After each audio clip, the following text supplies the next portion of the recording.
national anthem are unavailable. Roll call and verification of quorum. Chair Yalamanchili.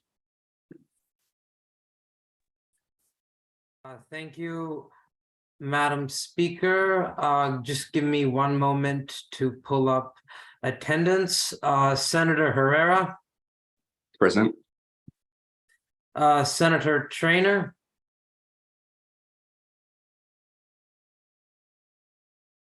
Senator Trainer, absent. Senator Ebe, Present. Chair Kennel,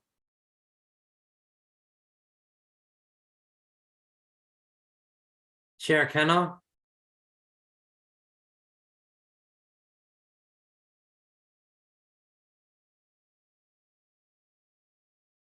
I believe she has just joined the Zoom. I think she's having some Zoom issues. I've seen her come on and off. I would mark her as present as of now. Got it. D-Leg Morissette, Present. Chair Temple, Present. Chair Bishop, Present. Vice Chair Carringle, Present. Chair Datlas, Present. Vice Chair DeCaro,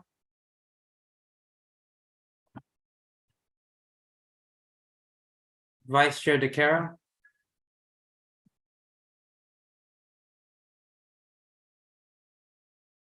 absent, I believe. All right. Chair Butler,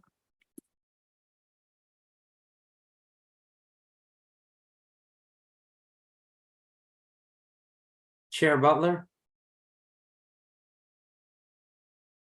All right. Absent.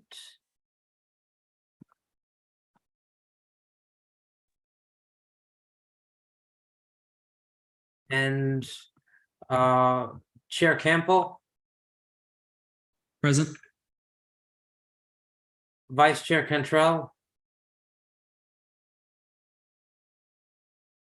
Absent. Senator Castillo. Senator Castillo. Absent. Senator Laugier. Present. Senator Fintel. Present. Senator Hamid. Here. Senator Larson. Senator Larson. Absent. Senator Moore.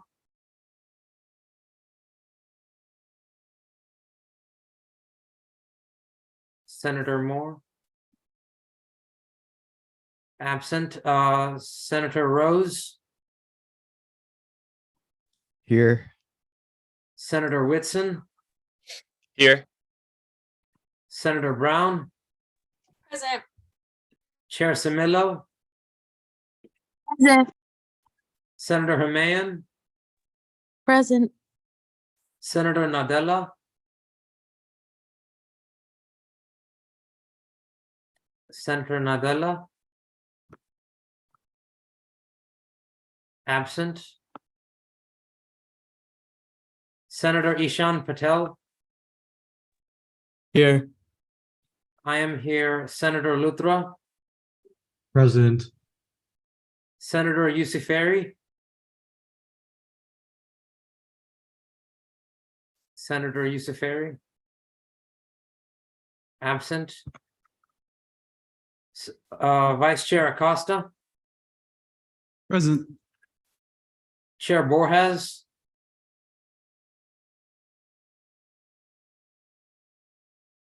Chair Borges. Absent. Chair Carter. Present.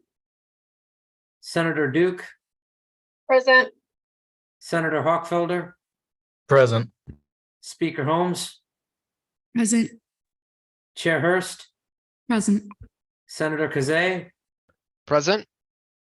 Senator Lacasse. Present. Senator AJ Patel.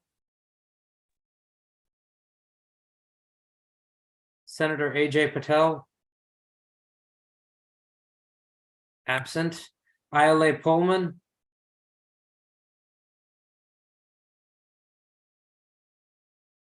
Absent. ELA Richmond. Present. Senator Sandlin. Present. Senator Kairos. Present. Pro Tem DeMarla. Present. Deezer Mittal.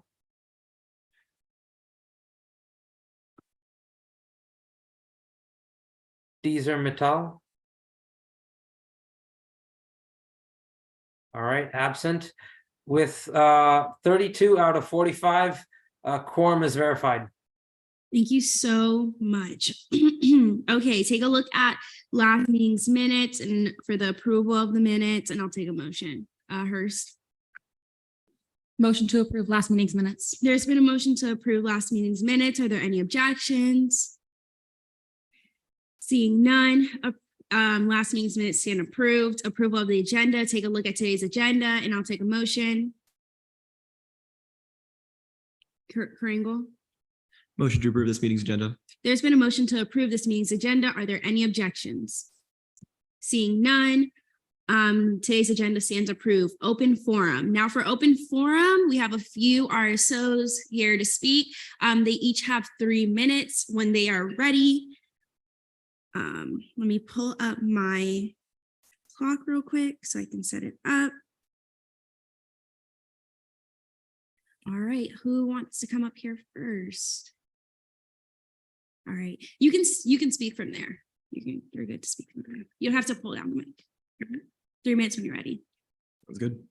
Hello, Senators. I'd first off like to thank you all for having us here. SGA is the lifeblood of the RSOs at UCF. You guys make what we do possible.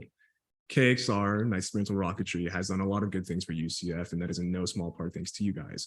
We've created the first ion thruster, a feat that meant that less than a dozen schools in the US have made. UCF's first liquid bipropellant engine, the strongest hybrid motor to date at UCF. We've competed at 4 major competitions representing UCF on national TV. We've given over 200 level 1 rocketry certifications to UCF CECS students, and much more. We are an active part of the community, and we've come here today because we have a problem. We are here today in regards to SB 5440. We know that the limit for RSO funding has been lowered. We understand that there has been a cut in SGFAO funding from the state. However, we don't want to disregard that, but we are asking that you guys reconsider this cut and focus and try and find any way that can void this cut and find where we can pull that money from somewhere else. RSOs are what keep people engaged, especially CECS RSOs. UCF was Florida Technical University. We are derived from tech, engineering, and computer science. That is what UCF is at its core. We are Space U, we are a tech university. And it is imperative that we make sure that we are supporting these organizations.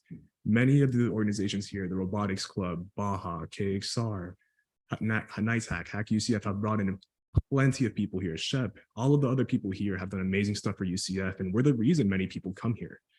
If you think of the Honors College, our admissions rate, one of the largest majors here is engineering and computer science, and it's for good reason, because UCF is amazing at it. We are easily the #1 school in Florida for these degrees, and we can maintain that position through our RSOs. We know that what we're asking isn't simple.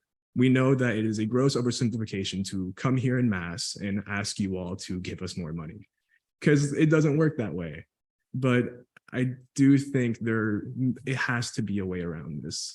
We've gotten people jobs everywhere. We've gotten people into multiple amazing grad schools, and we've gotten people involved in research at UCF. 40 seconds remaining. We've gotten people at Blue Origin, a bunch of separate major companies just in industry across the nation.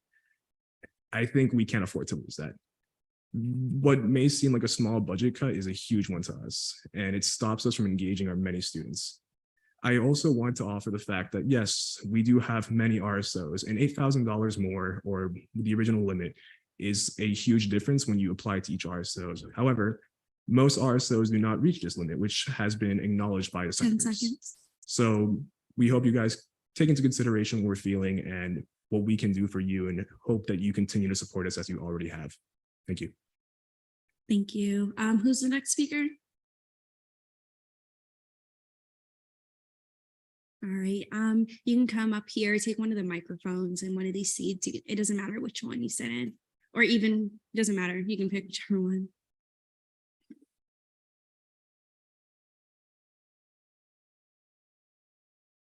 All right. 3 minutes when you're ready. Hi, I'd just like to introduce myself. My name is Adam Sachs. I'm the current president of FPV Knights. We're the better known as the Drone Racing Club on campus. Being a CECS RSO, a lot of our yearly projects and competitions we go to are funded by CRTs and FAOs. We'd like to ask you guys to reconsider Senate Bill 5440. FPV Knights has been, honored by going year after year to CDRA, which is their local drone racing contest. There we network with other colleges and leaders in the industry, putting every single FPV Knight graduate into industry.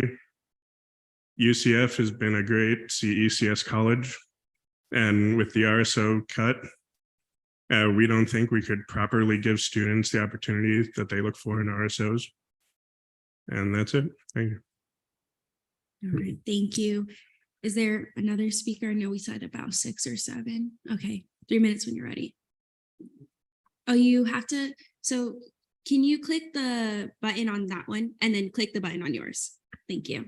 Hi, my name is Dwight Howard. I am the Vice President of the Robotics Club of Central Florida. We are a very large organization that works to get students involved in robotics programs and basic robotic knowledge. Our big sell point is like, you don't need to know anything to join our club. So we start with the basics and work all the way up to large competitions that we attend. One of them is here in Florida and one of them is in Michigan. We recently had to cancel our trip to Michigan because of an issue with funding. And I feel going forward that this may cause further issues and cancel more plans that we have taken, in this case, years to formulate. I hope that you would reconsider. I know, as mentioned before, it is quite the reconsideration. But I speak for not only the robotics club, but other CECS RSOs. We very much depend on this funding and would like to see it revisited, please. All right. Next speaker, go ahead. Hello, everyone. Thank you for having us here today. My name is Ryan Lateral, and I'm the current president of First Step. First Step is a newly formed RSO focused on building up the capabilities and resumes of CECS's freshman students. We are built upon a foundation of student mentorship, learning, and giving back.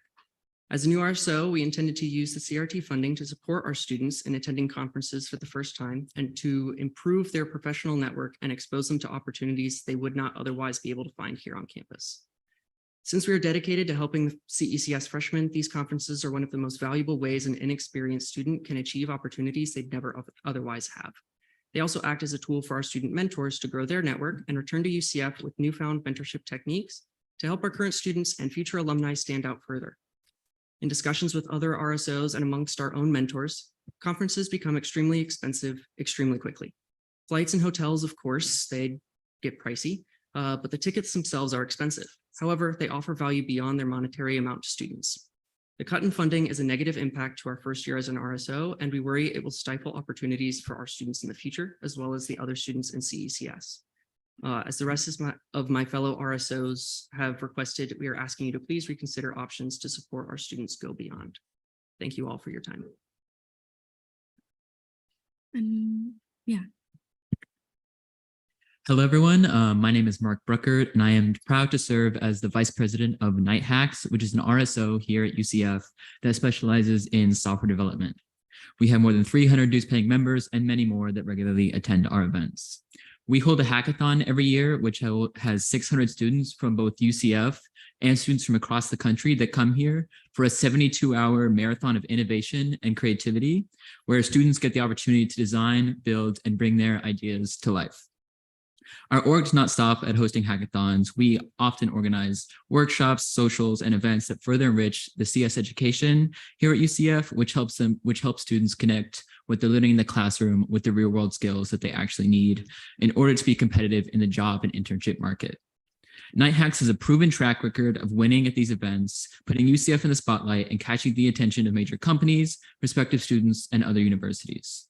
However, we are always looking to do more for our members. We're looking to send our most talented students to prestigious universities like Stanford, MIT, Harvard, and bring back even more wins for UCF.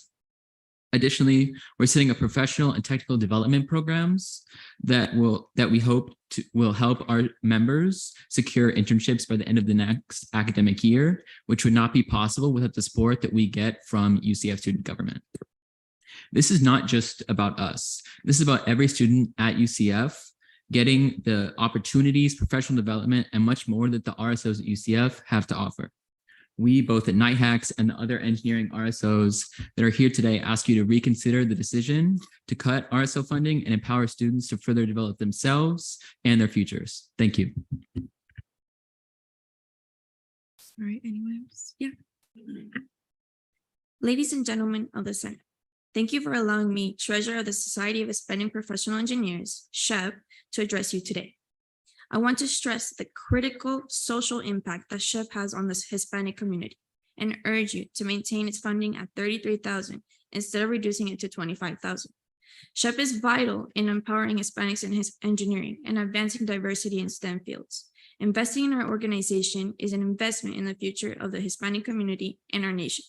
With the Hispanic population experiencing rapid growth, it is imperative to provide support and resources to ensure their representation in fields where they are traditionally underrepresented, such as engineering. Through our proven programs, SHEP provides invaluable mentorship, scholarships, and access to professional networks, paving the way to success for Hispanic students and professionals. By maintaining our funding, we can continue to carry out this vital work, empowering aspiring Hispanic engineers and equipping them with the necessary tools to thrive in their careers. Just last year, over 30 members received internships due to SHEP. Therefore, reducing SHEP's funding would undoubtedly impede the progress we have made in fostering diversity and inclusion in the engineering field. Financial support is pivotal in sustaining our programs, scholarships, and comprehensive resources, allowing us to reach a broader audience and make a significant impact. In conclusion, we as an organization implores you to maintain the funding for our organization at $33,000. This decision is crucial to ensure a brighter, more inclusive future, investing and empowering Hispanic engineers. We sincerely urge you to support SHEP and enable our ongoing efforts to make a profound social impact on the Hispanic community at the University of Central Florida. Thank you. Anyone else? Hello, members of SGA. Thank you for having us all here. My name is Giovanni Calica. I'm a recent mechanical engineering graduate, outreach lead of Formula SAE, and now pursuing my master's in engineering management. I'm here before you today because in March 2023, you passed a bill to cut RSO funding from $33,000 to $25,000. This decision will greatly hurt the engineering clubs of UCF and as a result, make us a less competitive engineering school. As outreach director of Formula last year, I had the privilege of assisting potential members in the process of joining our club. During my year, I received countless upon countless emails to our club's email account from high school students wanting to learn more about the club and come to UCF, not even considering other colleges beforehand because of our Formula team. These students chose UCF because of Formula, because of Baja, because of KXR and other amazing engineering RSOs. I've even had in-person visits from people way out of state, including Illinois, Washington State, California, among others. Most recently, I had a kid from Illinois come and visit our shop who considered our university over 1,000 miles away instead of a university in Illinois because of our Formula team and how we get freshmen and sophomores right into the nitty-gritty of engineering. Clubs like ours and KXR, Baja, and among others that are here need this money in order to remain competitive and perform better at nationwide competitions like ours, Formula, Baja, and as well as KXRs and others. I've received dozens and dozens of requests from many high school students to join UCF, which also leads to much more tuition money for the school, makes us a better engineering school as a result. Doing projects is ultimately what employers look for when hiring engineers. It is vital that students get hands-on experience when obtaining their degree in order to become a more well-rounded engineer. I received my CWEP position at Lockheed Martin because of my experience with SAE. My manager remembered SAE from his time in college and how it instilled a better work ethic in his peers than himself. It allowed me to now have my full-time position at Lockheed Martin as a quality engineer associate. Of course, these companies like Lockheed Martin look for experiences like ASE, SAE, KXR, ASME, and others. When hiring engineers, because of the practical engineering skills that they teach are vital to becoming a good engineer. Our club and many others here have alumni from SpaceX, Tesla, Blue Origin, Lockheed Martin, Northrop Grumman, NASA. I could go on and on of amazing billion-dollar companies that our members are a part of and working towards a brighter future. 15 seconds. I ask you today to not only reconsider your decision from March, but to be a louder voice for the clubs at UCF so we can receive the much needed funding and resources so we can live up to the name Space U. Thank you. Are there any other individuals wishing to speak? Yes, you have 3 minutes when you're ready. Hi, I'm Devin, and I'm the secretary of UCF's Baja team. And I'm here to also talk about the SB 5440. And I'd like to talk about the change in the amount of funding we get for things like travel. When you have a cut like this, I feel like there is a cut in your learning opportunity because, sorry, I'm a little bit coming off of sickness, but me and the other Baja members are currently here right now because we don't already have enough funding because our car is currently in Portland, Oregon, where it is currently competing. And not everyone is able to go, and that's been a huge cost for everyone. And these are known, and I understand cuts are hard and they have to come from somewhere, but this will have rippling effects when you cut your learning. And when we go on to companies like Lockheed, Honda, and others, that also affects donations and furthering, on and on. And sorry. Yeah, that's, everything else I think has been said already. Thank you for your time. Is there anyone else wishing to speak during our open forum? No? Okay. Thank you so much for your time and stating your concerns to our body. We really appreciate it. We don't have that often. So it's very important and special to see y'all here. Thank you so much. Y'all are very important to us. That's what we're here for, funding you. So hearing your concerns is very important. And I hope that our senators take that into consideration and do all they can in order to support our students. Thank you again. And you're welcome to stay here. You're welcome to leave. But yeah, thank you again and enjoy your evening.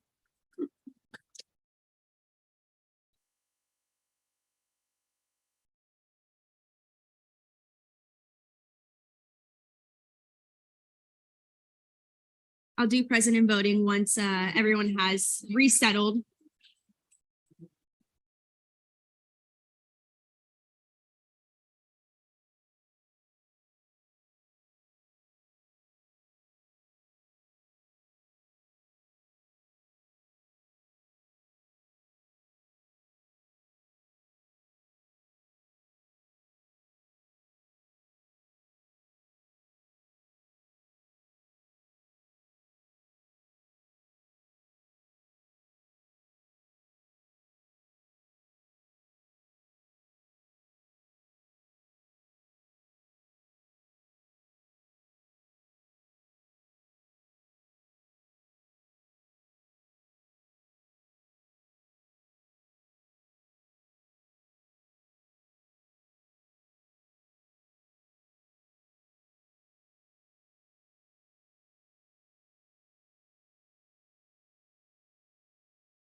sorry, y'all. We had to get reestablished. We had about like 20 to 30 people in here. So just because you heard like 7 voices, there were like 20, 30 people. So yeah, please make sure that you were listening, read over the open forum. If I'm correct, Brody, like that bill already passed. Like the most that we can do is consider it for the next budget hearing, correct?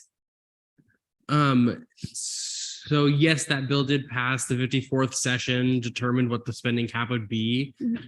I don't know that there's anything that says you couldn't pass a new bill that would reset the spending cap. Okay. So like technically, I think you could change that if you wanted to. I will say that decision was made by many of the same people that worked on the budget, and so there's a lot of factors going into that. But yeah, I think technically, if you all wanted to, you could write a new bill and set a new spending cap. Okay. Thank you so much. All right. I hope y'all were listening. But yeah, because I can't really do anything about that. I mean, yeah. All right. Let me recenter right now. Okay. Are people in the back ready to continue? Okay.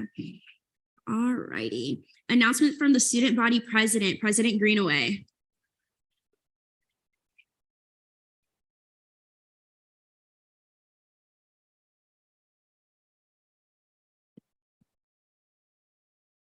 Hi, Senate. First, I wanted to say happy Pride Month. As well as today, I had a meeting with Chris McDonald, who oversees housing, recreation, and childcare on campus here at UCF. And we talked about just some concerns regarding housing, some housing communities that are in dire need of repair, as well as just kind of future plans for potential housing projects in the future. So it was a very interesting meeting. I also just wanted to say thank you again to the E&A committee for an effective meeting yesterday, especially Chair Kennott, and as well, if anyone had any questions about any candidates that I can answer before the confirmation process, I would love to do that now. But that's pretty much it for me. Awesome. Are there any questions for President Greenaway? Hurst? More of a comment. All of your candidates so far have been amazing. So you've done a really good job with picking people that really know what they're doing and are good for the roles. So I commend you for that. Thank you. I appreciate it. Are there any other questions for President Greenaway? Seeing none, thank you so much. All right. Could y'all hear him up there? Thumbs up, thumbs down? You could, oh, yay, awesome. Okay. Announcements from the student body vice president, Vice President Smith. Hello. Oh, who is that? Tyler? Tyler, Hi, I had my hand up. You had a question. I'm sorry, I didn't see that. Go ahead. No, it's okay. First, I have to say president voting. Second, it wasn't really a question. It was just thanking President Greenaway for adjusting. We had a meeting and he has adjusted really well and he's doing really great to support us, especially with fiscal getting information for us. I just wanted to congratulate him for doing so well. He said thank you. And thank you for saying that, Tyler, because I forgot that I have some people present and voting before you go, Smith. Sorry. DeCara and then Castillo. Present and voting. So noted at 6:31 p.m. And Tyler, yours is so noted at 6:30 p.m. Castillo. Present and voting. So noted at 6:31 p.m. Smith, we're ready when you are. Awesome. Hello, Senate. I hope you guys are having a terrific Thursday. This week, we talked to orientation this week about SGLC and getting involved at UCF. We also got the Instagram to 20,000. So we were at 18.8 and now we're at 20,000. So that's great. We're reaching more students about events and different programs we have. Another thing, I'm finalizing ADSB. Me and Tia are going to finalize who's going to be a part of that committee. And that is pretty much it. Yes. All right. Are there any questions for Vice President Smith? Seeing none, I sent you a resume of one of them. I'm waiting for the resume for the second one, but it's going to be sent over to you soon. Awesome. No problem. Larson? Yeah, I'm president voting. So noted at 6:32 p.m. Thank you. All righty. Where are we now? Comptroller report, President Greenaway.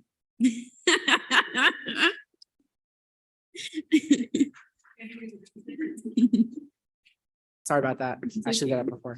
CRT current account balance is $68,289.55 with a reversion of 0.74%. And the FAO current account balance is $14,592.06 with a reversion of 0.78%.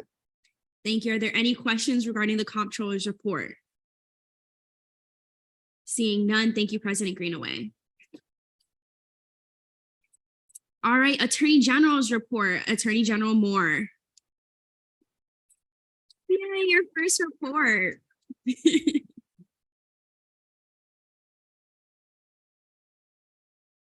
Hi, Senate, and happy Pride. I have officially updated NIConnect on the executive branch organization, a accessible opinion form request form. So now you can request an opinion. I also updated. Can you get closer to the mic? We can hear you. Title 5. I don't think. Oh, I never clicked it on. I'm sorry. I'm new to this. Okay. Anyway, hi Senate, happy Pride. I officially put a opinion request form onto NIConnect. So now you can request an opinion. I also revised Title 5, Title 13, and Title 10 of numerical errors. Thank you. Are there any questions for the Attorney General? Seeing none, thank you, AG Moore. All right, Cabinet Forum, none. Announcements from the Interim Chief Justice, none. Announcements from the Supervisor of Elections, none. Announcements from the Activity and Service Fee Committee, none. Announcements from the Scholarship Committee, none. Announcements from the Senate President. Hi, everyone. So to my caucus and committees, please send in your updated descriptions for the website by the end of this month. It is June 1st, therefore I'll need it by June 31st. If you think your description is fine, just let me know, like, hey, I think it's acceptable. This is how I want it to still project on the website. Then just let me know. But I'm looking for the descriptions, the updated ones, by the end of this month so that we can make sure that they're actively reflecting the goals of that committee or caucus for the 55th session and the description of it in general. And so next week, I do have limited hours and I will be out of office next Thursday and Friday because I'll be taking the LSAT. I'm not the only one. President Greenaway is going to be taking it, as well as Chief Justice Silva. So wish us all luck. All the branch heads are going to be taking that. We're trying to go to law school, so make that money. So anyways, are there any questions for myself? Seeing none. Also, I do have two individuals that were interested in the ADSB. It's council, right? It's council. Yeah. They already sent it in. I was going to put it in my announcements for today, but I didn't want to overload Colby with a bunch of candidates. So if you're really passionate about being in it, send me a message. But yeah, I'll be sending them, like, closing it tomorrow because he needs that as soon as possible. So if speak now or forever hold your peace in the chat if you want to be in the council. Are there any questions for myself? Hers. Good luck. Thank you. Any other people? All right, none. All right, internal legislative assistance report, none. External legislative assistant report, ELA Richmond. So I reached out to the director of comms and we're meeting next week. Thank you. Are there any questions for ELA Richmond? Seeing none, all righty. Senate President Pro Tempore DeMarla. Hello, I hope everyone's doing well. Sorry, my announcements just disappeared. Anyway, yeah, so just keep in mind that I'm always here for you guys as like a support. And like you can always just come to me. I've had meetings these past weeks, just one-on-ones. So just my one-on-ones are still open. And I'm still working on getting those like initiative trackers and those legislative trackers converted into like a file that we can put on Teams and like everyone can add to, and like there's like formulas with that. So like figuring that out. And then my last thing, I forgot, but I'm doing the DSERS announcement, so I'll mention it there. Oh, you can't see your announcements, Akila, you said?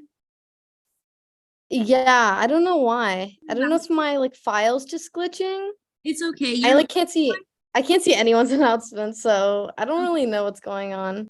your other one is you contacted Chips about having senators sit on their leadership council. Oh yeah, but yeah, that's the other one I had. Okay. Thank you, Sierra. No problem. Are there any questions for Pro Tempore DeMarla? All right, seeing none, thank you. Deputy Pro Tempore of Legislative Affairs, D. Leg Morset. Hi, everyone. We have a busy night tonight. We have 2 fiscal bills on second reading, 1 resolution and 1 proclamation on first reading. Awesome. Are there any questions for D. Leg Morset? Seeing none, thank you. Deputy Pro Tempore of Senate Relations, D. Sir Matal. I'll just speak for him since he's not here, but basically he's still working on the RSO distribution list.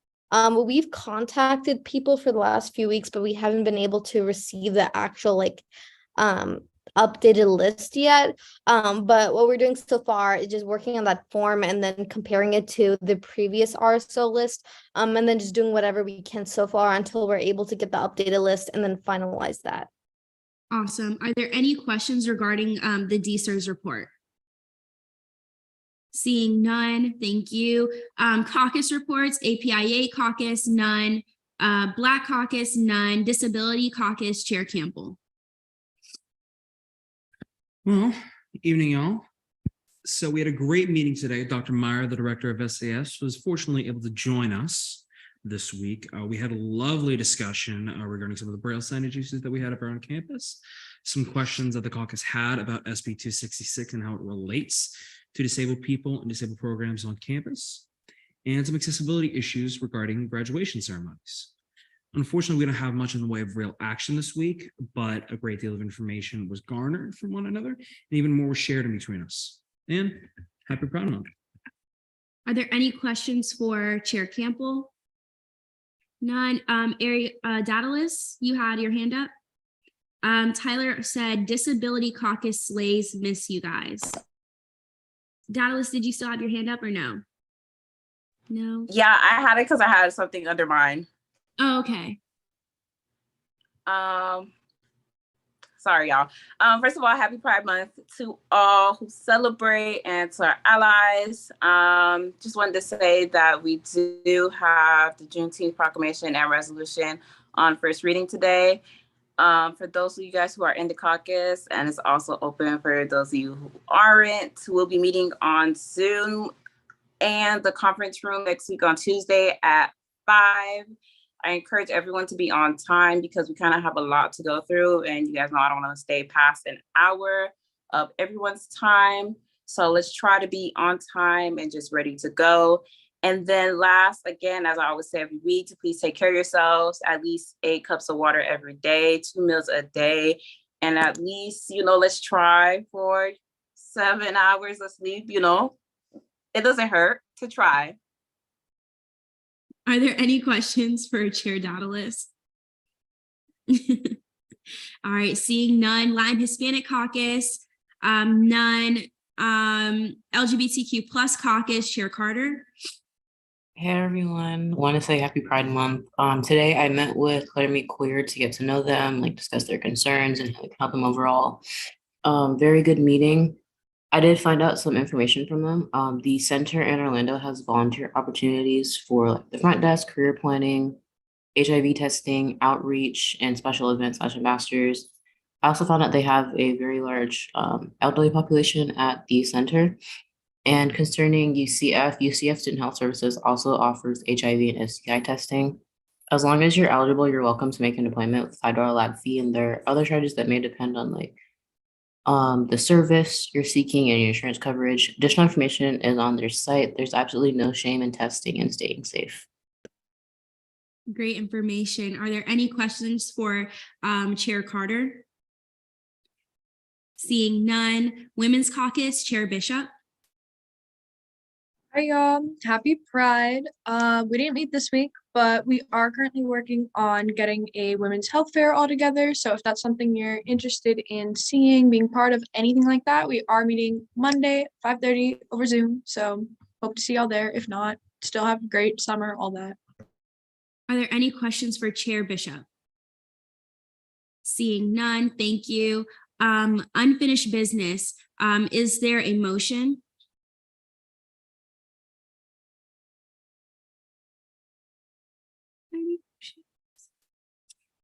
Is there a motion for 5-minute questioning, 5-minute speeches, 10-minute questioning, 10-minute debate? It's so moved, or if you're not, okay. All right, Pro Tempore DeMarla, 5 minutes when you're ready. Oh, wait, yeah, it's so moved, sorry. I was thinking, are there any objections for some reason? Pro Tempore DeMarla, 5 minutes when you're ready.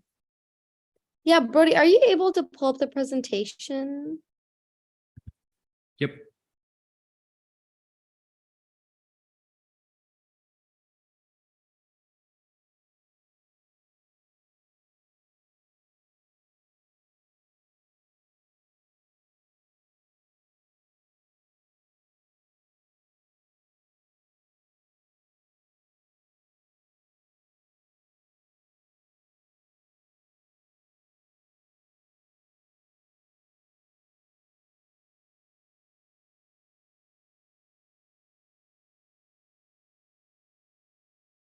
Okay, perfect.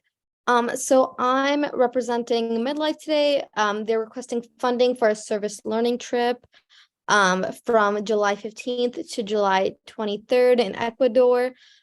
We've had a lot of conversations, just making sure that all the funding is correct between the CRT chair and then the D-Leg.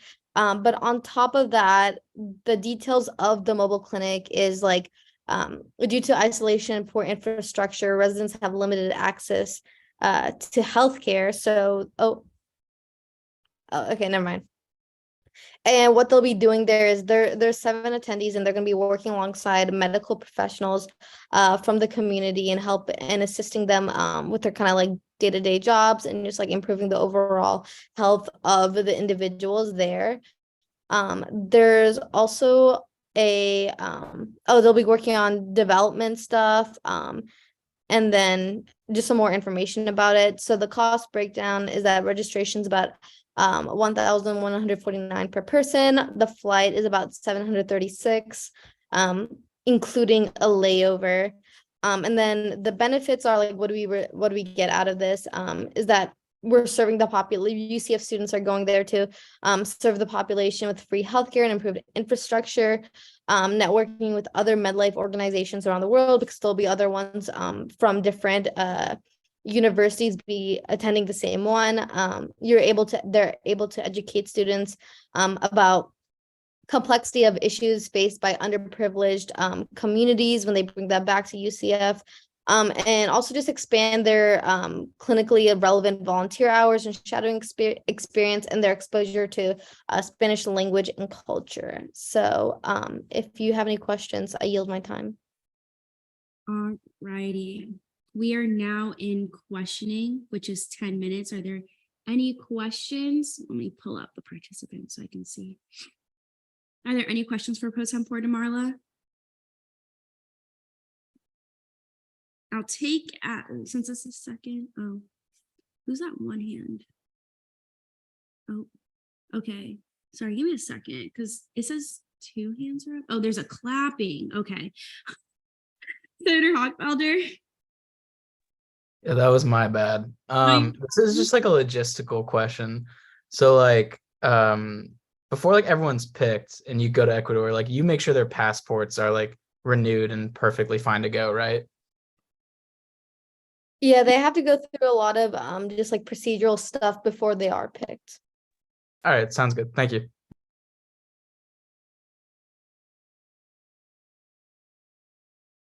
Temple. So I'm not sure if you'll be able to answer this tomorrow, but does this delegation, how will this delegation ensure their safety once they're in a foreign country? So this program is run by like an overhead organization, like a parent organization, and they've been doing these for years. So they'll have people there kind of stationed at the area they're working in that will just kind of facilitate, ensure their safety, and just kind of help them with guiding them through the community and understanding those like cultural barriers and stuff like that. I have a question, Brody. Is it possible for me to inform new senators, like they can make sure the math is correct, things like that? Okay. So if I know this is the first fiscal bill we're looking at. So for my new senators, usually what senators do is they look and make sure that the math is correct. When it comes to bills, remember your financial training. If we provide half of the funding for fiscal bills, so make sure that the math is correct and we're providing actually half of it. It's very important that we have all eyes looking at the bill so that we make sure that the numbers are correct. So that's usually how it would be when we're looking at fiscal bills. So yeah, I just wanted to let y'all know because this is our first one we're looking at. So just remember your financial training, try to pull from there. Richmond? I think this is just like a mistype, but like in the section that says therefore be it enacted, is this supposed to say 55th instead of 54th? Yes, it is. Okay. Just what you would do there is you would just type it, and then you could see it as a technical, but I'm not letting you know that that's what you have to do, but that's what usually, or you can see it as amendment. It's totally up to you. Temple? So to confirm, the RSO is only requesting for registration and travel, nothing with lodging? Because I'm always seeing two lines for registration and travel in here. Just wanted to make sure that nothing was lost.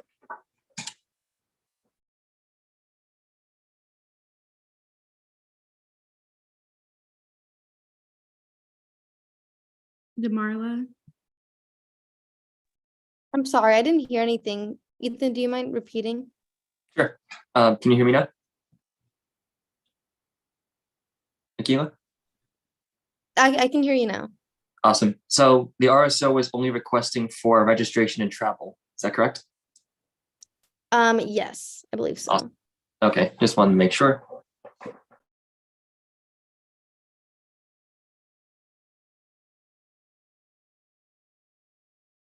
Are there any other questions for Pro Tempore DeMarla?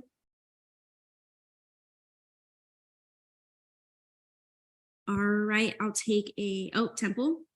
Move to debate. There's been a motion to go to debate. Are there any objections? Seeing none, we are now in debate. Are there any senators wishing to speak in debate?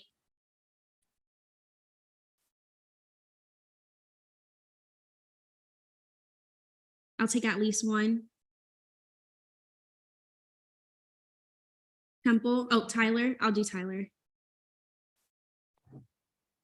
Can you hear me? Yes, we can. You're good. It's a little weak.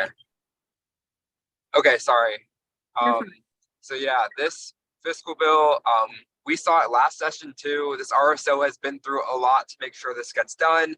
I know the timeline is very short, but we already communicated with the business office. Everything looks good. They're prepared. They answered all of our questions great in committee, both last session and this session, so I'll be voting in favor. Are there any other senators wishing to speak in debate? Temple? Yeah, to back up what Chair Borges has said, we had been deliberating on this bill for a better half of almost 2 months now. And the numbers all look good. We had extensive communications with not only fiscal leadership, but also with the business office as well. They gave the cosign on this one. So I will be voting in favor of this bill. And I hope they have a fun time down in Ecuador. Are there any other senators wishing to speak in debate of Fiscal Bill 5501? All right, I'll take a motion then. Temple? Move to vote on Fiscal Bill 5501. There's been a motion to vote on Fiscal Bill 5501. Are there any objections? Seeing none, we are now there. You will be voting through Zoom, and that's for people in the chambers as well.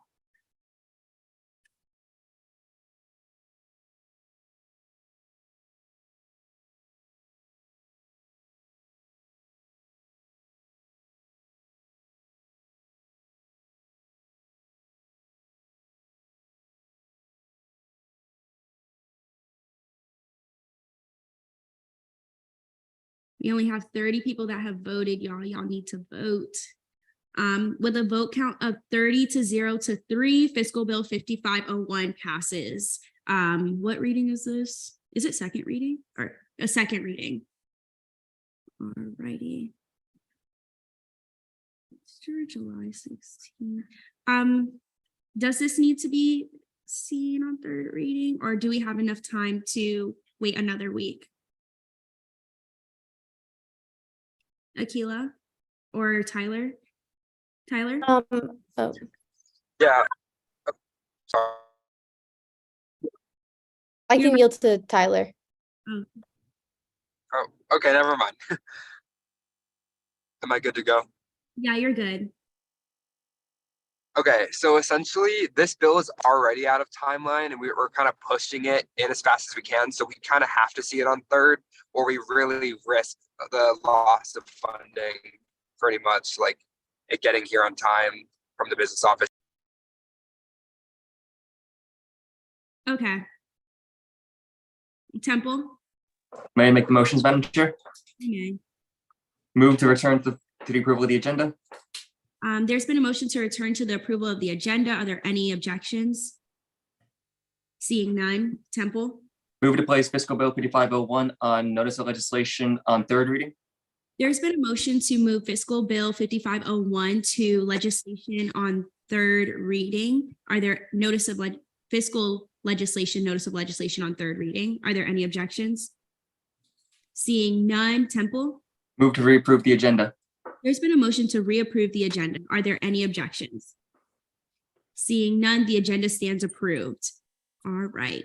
So fiscal committee caucus time, none. Fiscal committee report, CRT committee, Chair Similo. Everybody, hope everybody's having a great time. You're breaking up, Similo. Let me see. Can you hear me better now? Yeah. So thank you. Hope everybody is having a great month, and I'm jealous of everybody in the chamber right now. But in committee on 531, our old business allocations, we approved 55003. New business allocations, we approved allocation 55008, 55009, 55010, 55011, 55012, 55013, 55014, 55015. And bills, we approved fiscal bill 5502 and fiscal bill 5503. Therefore, in committee, we approved 9 allocations, 2 fiscal bills, we postponed 0, PPI'd 0, and denied 0. Are there any questions for Chair Similo? Seeing none. FAO committee, Chair Butler, did you have anything or no? I don't think Butler's here though. No, she's not. Okay, so none. ORS committee, Chair Borges. I can't really see the agenda. I don't know why, like I can't see the report, but thankful my Vice Chair Temple sent me it. So we met right before Senate. So our agenda might not be the most updated, but we did approve multiple verification of purchases forms, including SB 5426, 32, 33, 35, 38, and 39 with the vote count of 8-0, except for on 35 it was 7-0, and 32 was actually postponed instead of approved. We will have a lot more business next week too, and hopefully electing ORS reps. That's all for me. Awesome. Okay. Are there any questions for Chair Borges? Seeing none. Thank you. Fiscal legislation, notice of legislation on, first I'll take a motion. I forget that every time. This is on, okay, I'm trying to think. I'm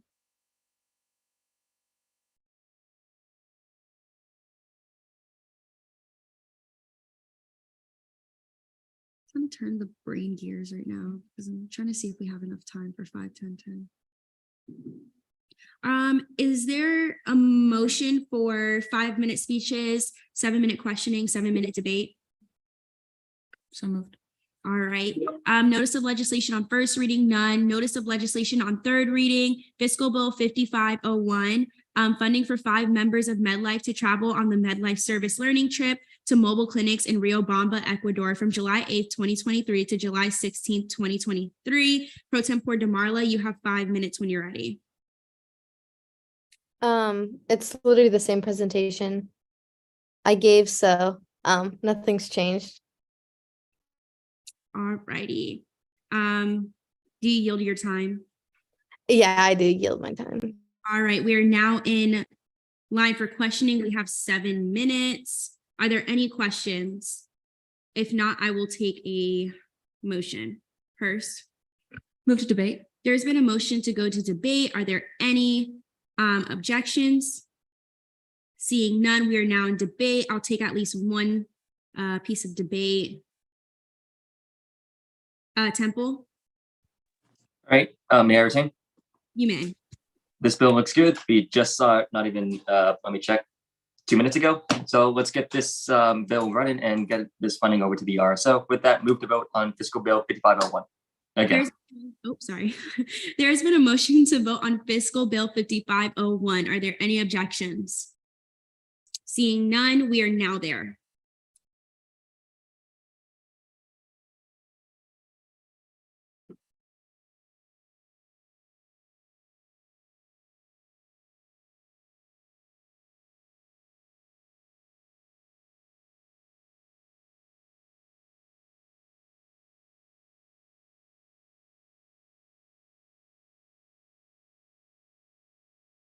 All right, with a vote count of 31 to 0 to 3, fiscal bill 5501 passes on 3rd reading. All right, notice of legislation on 2nd reading, fiscal bill 5502, funding for 22 members of the Team Sports Business Management to travel to the Student Career and Professional Development Learning Experience in New York from September 17th, 2023 to September 22nd, 2023. D-Leg Morset, you have 5 minutes when you're ready. I would like to yield to the RSO representative. Oh, the RSO's here? I think he's on Zoom. Oh, they're on Zoom. Okay. Yeah, you have 5 minutes when you're ready to the RSO. Oh, it's Andy Smith. Hi, Andy. You have 5 minutes when you're ready. All right, thank you. So first of all, I just want to thank the Senate for holding this and giving us the opportunity to speak. I represent the DeVos Sport Business Management Program, and I am here to request funding for our career and professional development experience, which will take place from September 17th to the 22nd. Next slide, please. So just a little overview, it'll be 18 students who are part of the DeVos Sport Business Management Program, and we'll be learning from executives from offices such as the NBA, WNBA, the NFL, MLS, and many others as listed. The reason why New York is such a primary location is because most of the sports organizations and sports leagues, their main offices are over there, which makes this a premier destination. We will be part of panel discussions, networking events, and career strategy sessions, which is important because if you know, in the sports industry, connections are everything. And us as students having the chance to speak to top executives and people who have hiring power in these positions will bode great for our career, not only for us, but for us to be able to give back as well to the greater Orlando area and to even bring back what we learn and to teach other students, such as the sports business management minor, among many others. Next slide, please. So some of the benefits to UCF community, as I touched on, of course, we have our partnerships. Making these partnerships just makes everything work that much better for our program here at DeVos. That means we can recruit better students in, that means we can recruit better learning plans. We can go on more educational career trips that will benefit the students. We will also use what we learn at this experience as case studies, as we will have directors who will use what we learn to teach classes that come in every year down the road. So that will just better inform and make students more knowledgeable. And of course, you have the job opportunities, having the chance to be able to connect with people who can actually offer us internships, offer us jobs, and offer us experience, which is what you need in the sports industry, is ideal. And this experience has proved to land people jobs in the NBA, NFL. The GM of the San Antonio Spurs right now is actually from our program. So as you see, our program really does place people into job opportunities. Next slide, please. So as far as funding, we do historically provide, SGA does historically provide funding for us. So you probably heard from, a new president every year. I happen to serve as president this year. We also partially fund the trip through fundraising opportunities, whether that be Disney Soccer, gymnastics, Run Disney, Orlando City Soccer. We actually just fundraised for Disney Soccer during Memorial Day. So that's how we raise our part of the money for the trip. We also take parts of strategic partnership opportunities. So this year we had a chance to do the Orlando Magic customer journey, which was basically just an experience that we did with them, that they paid our program and funded our program for this trip. All right, next slide, please. As far as our projected cost overview, so as far as our lodging, we're looking at the Hampton Inn 35th by Hilton, which will be $459 per night, and 18 students and 4 directors will be attending. And that's just the breakdown: 6 rooms for women, 3 rooms for men, and 4 rooms for the directors, which brings the total to $29,835 for our lodging cost. And as far as mode of transportation, it will be a flight to New York City, of course. And as I said, the dates will be September 17th to the 22nd, which will be a round trip. And the tickets are priced at $378 per ticket for 18 students, which brings the total to $6,804. So our 40 total, seconds remaining. say it again. 40 seconds remaining. Okay, so down there, you can see our cost documentation and flights for $378 for the tickets. And then if you continue to scroll down, you'll see that we have 2 quotes there, one for $459 per night at the Hampton Inn. And then we have one for Element by Westin at $325. And then down below, you see our sample itinerary of what we'll be doing when we go on this experience. Thank you for your time. Thank you. Before we move on to questioning, Senator Luthra.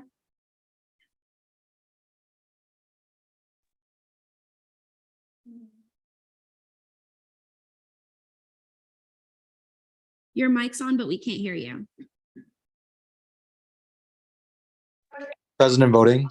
So noted at 7:05 p.m. Okay. We're now in questioning, 7 minutes. Are there any senators wishing to ask a question for the RSO? I'll take at least 2.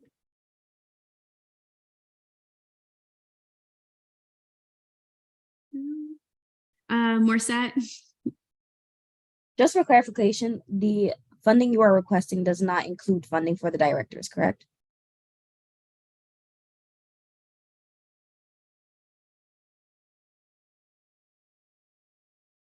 Andy, you can answer any questions they ask you. Oh, I was on mute. My bad, I did answer. I was on mute though. No, but I was just saying, yes, we clarified that because you guys did email me about that. So yes, we're aware of that. Any other questions? I'll take one more before we move on.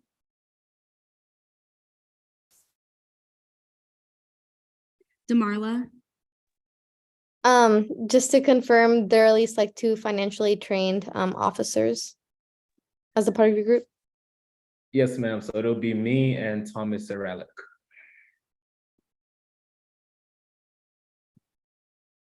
All right, I'll take a motion.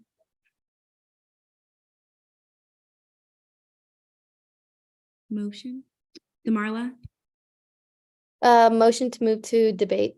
There's been a motion to move to debate. Are there any objections? Seeing none, we are now in debate. I'll take at least one piece of debate. Samilo? May I retain? You may. So I saw him in committee. Everything looks perfect. They are well known of everything, especially within emails that were sent back and forth. Everything was clarified and I don't see any reason not to vote in favor. With that, move to vote. There's been a motion to vote. Are there any objections? Seeing none, we are now in voting procedures.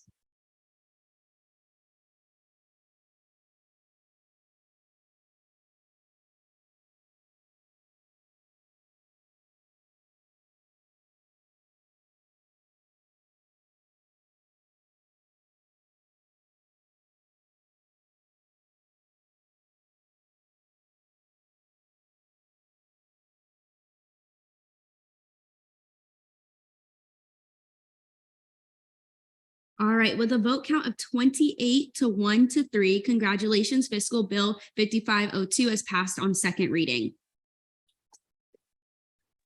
All right, thank you so much. Thank you so much for your time, Andy. Thank you, guys. Have a good day. All right. You as well. Okay, Fiscal Bill 5503, D-Leg Morset, you have 5 minutes when you're ready.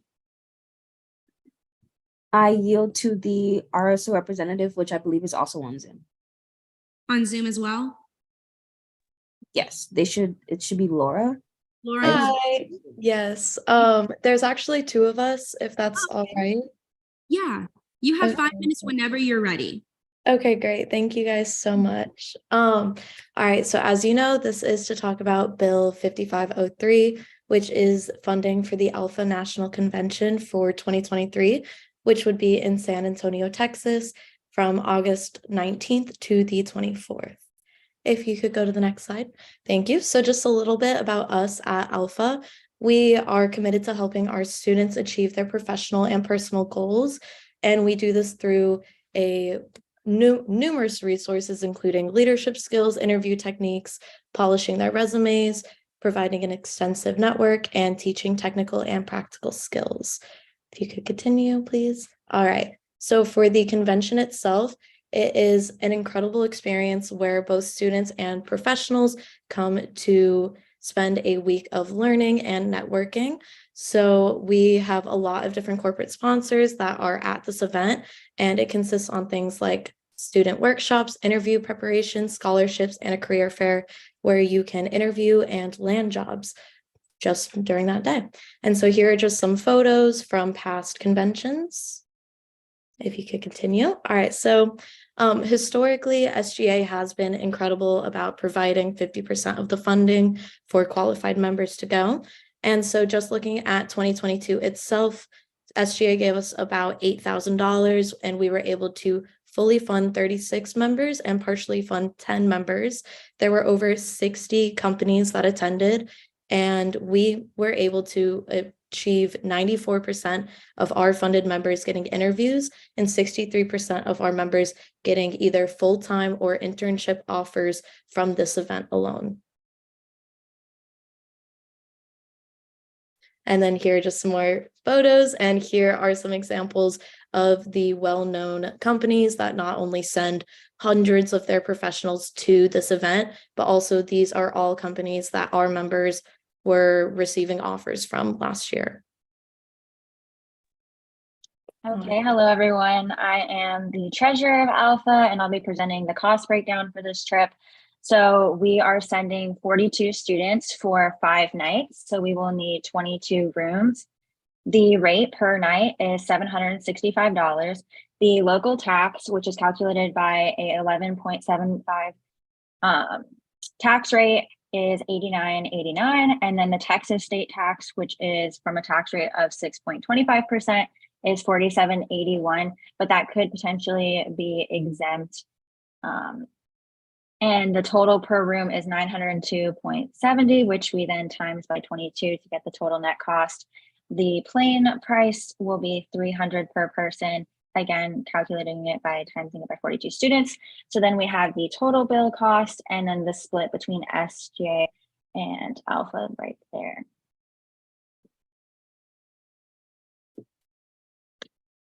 And that's all, if anyone has any questions.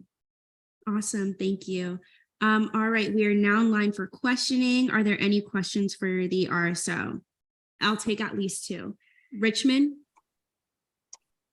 So on the last slide, you had like a different number for lodging than you do on here because you only have $16,830 down. And then I did the math and it was 19,800. And then on there, it's like 19,859 and 40 cents. Different from what? I'm sorry, you're looking at Like, something else? I'm looking at the bill. 765, 890. So we added the 765 plus that. You take 902.70 because we included tax and then you times it by 22.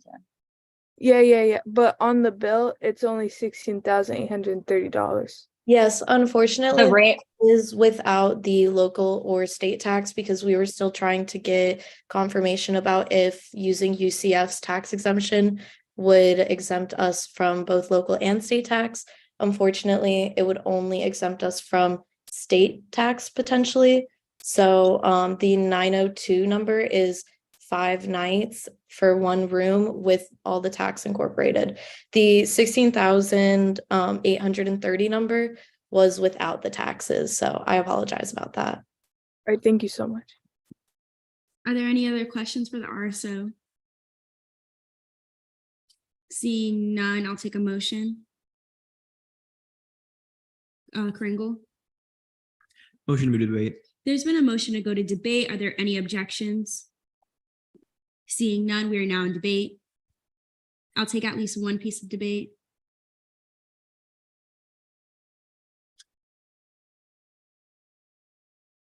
If y'all want to get out of here anytime soon.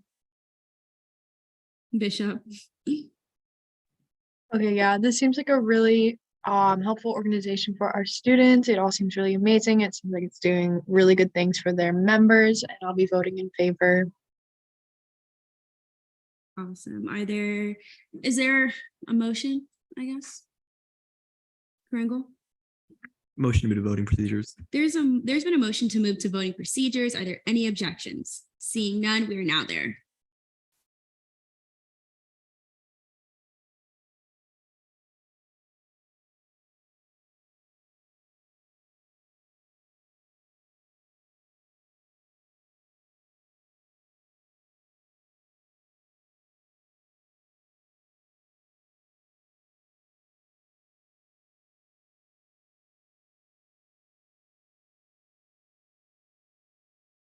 All right, with a vote count of 26 to 0 to 7, Fiscal Bill 5503 passes on second reading.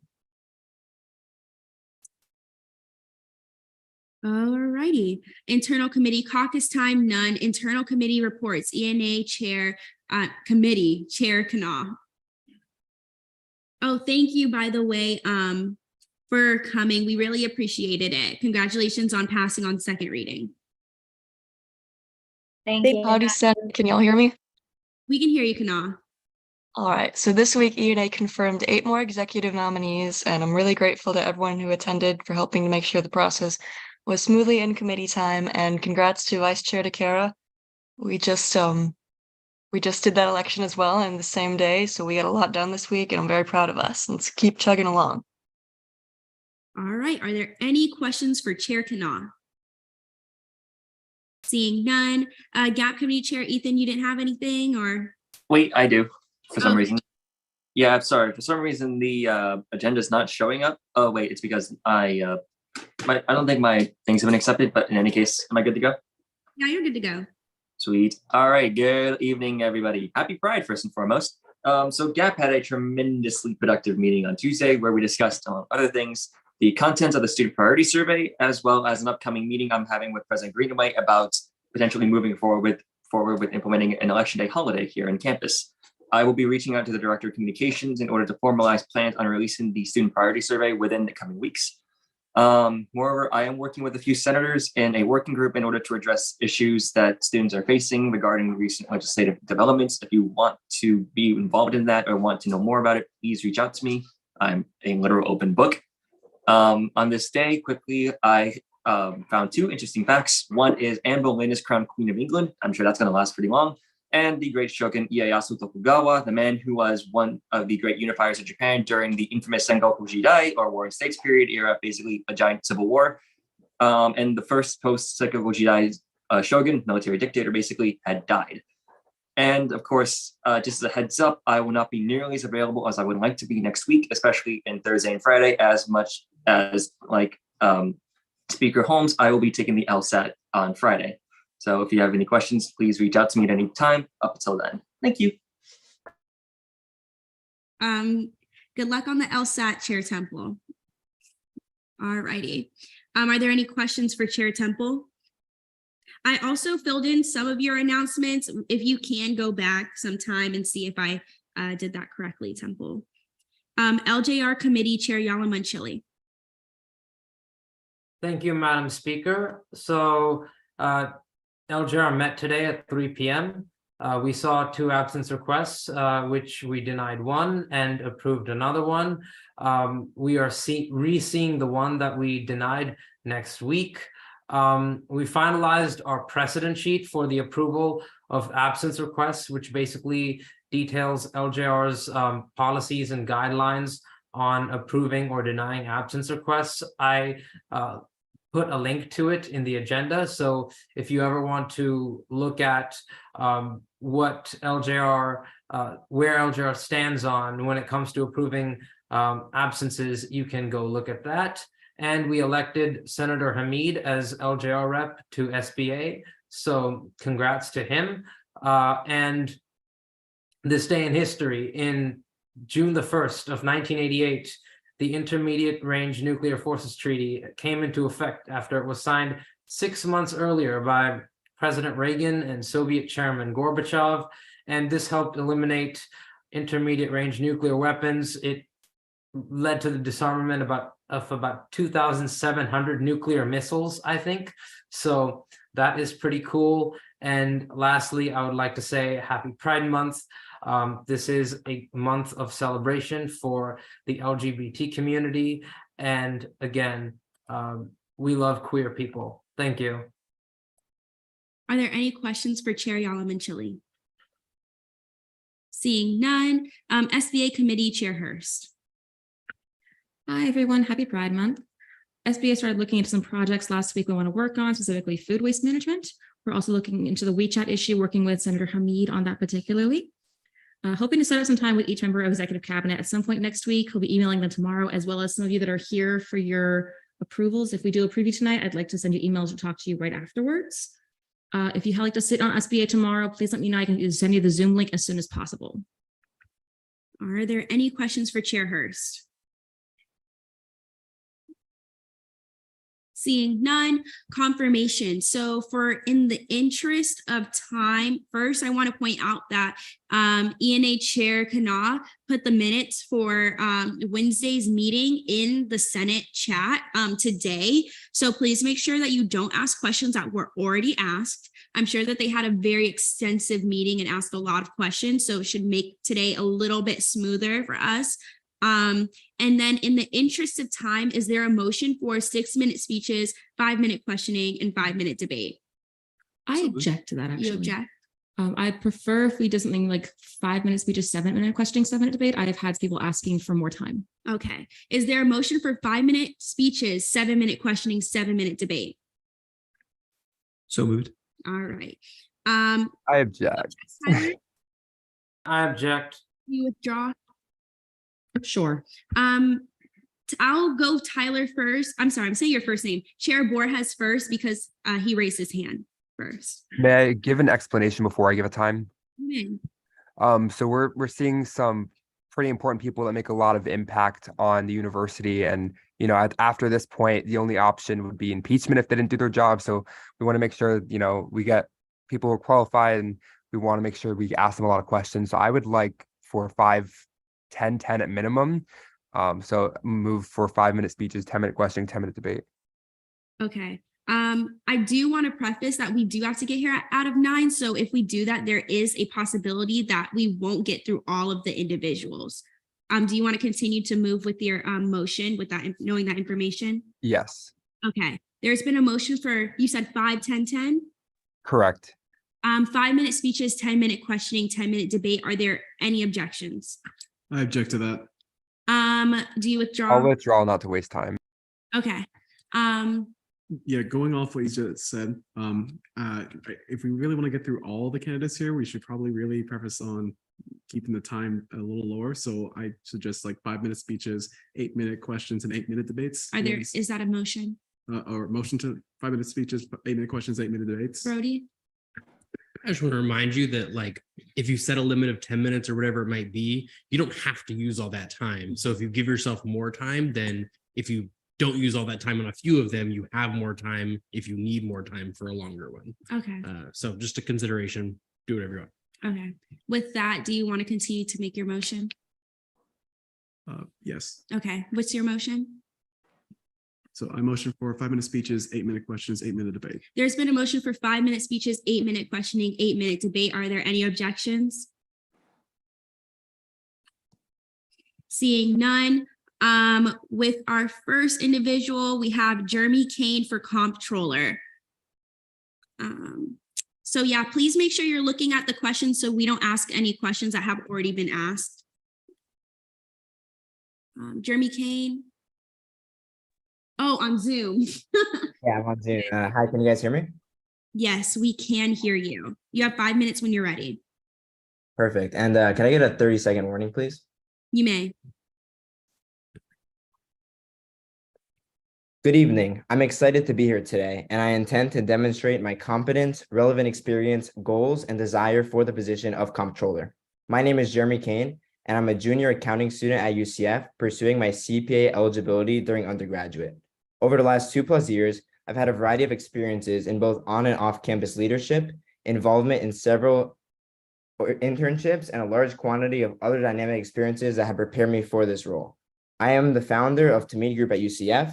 Tamid Group is an RSO under the College of Business Administration and the only business consulting organization on campus. I built this organization from the ground up starting last year, establishing complex infrastructure that includes an executive board, consulting and investing teams, project managers, relationships with international organizations, and an education program. I also led the organization through both Tamid Group's rigorous and nationally regulated beta process in order to gain full chapterhood and courts registration process to become an RSO at UCF. I've also worked closely with the College of Business Administration, managing relationships, partnering in many events, and speaking on a panel at the Exchange. We also worked with a national fundraising effort to raise over $1,000 for a nonprofit. In addition, I worked with the rest of the executive board to create, allocate, and manage a nationally authorized and funded budget. Through Tamid Group, I also consulted for an international cloud technology startup and worked with an executive who sold the previous venture for $450 million, where I provided them with unique insights and recommendations that will impact the future of their business development. My experiences revolving around Tamid taught me resilience, leadership skills, external relationship management, the ability to learn and adapt quickly, how RSOs operate and the rules around them, and the importance of communication and transparency. This past school year, I also sat on the ANSF committee as a student at large. Through this, I gained an insider perspective on how this committee is run and observed some real challenges that I hope to address this coming school year as comptroller. One very large issue that I observed was a lack of understanding in the general student body of what the ANSF budget is, how it operates, and why substantial cuts were made this past year. I plan to attempt to fix this divide in understanding between the few involved in decision-making and the many who reap the benefits of these funds. I also observed a delay in materials being ready and uncertainty regarding the budget. I intend to work with Student Body President Brandon and Dr. Frame to communicate with the correct personnel to ensure that this does not happen again. I'll be pushing for the budget to be known by October 15th. I also intend to work with Dr. Posey to ensure that the financial database is complete so that financial leadership has access. Last year, I also interned at Sherman Samuels, a professional service firm that provides its clients with a variety of advisory services. As part of this, I was mentored by Jay Samuels, the co-founder and managing director of the firm. Jay is a longtime C-suite executive who spent decades in finance, accounting, and strategy, and has been responsible for the allocation of billions of dollars over his career. From Jay, I learned many lessons about collaboration, thinking outside the box, fiscal responsibility, and much more. In addition to this, I had interactions with many innovative business executives and teams, aiding in the investigation and audit of advanced accounting issues and development of strategic plans and models. These skills directly apply to the position of comptroller, which requires auditing use of funds as part of the finance office, in addition to the efficient deployment of funds through strategic planning and regular communications. I also served as both the VP of Treasury and Alumni Strategy Coordinator at an off-campus organization. And within this organization, as VP of Treasury, I participated in the collection of funds, allocation between different spending categories and committees, even budgeted and planned an out-of-state event, having a direct impact on over 120 people and involving over $40,000. This is directly relevant to the comptroller position, as working with different departments and ensuring efficient use of funds are key parts of the job.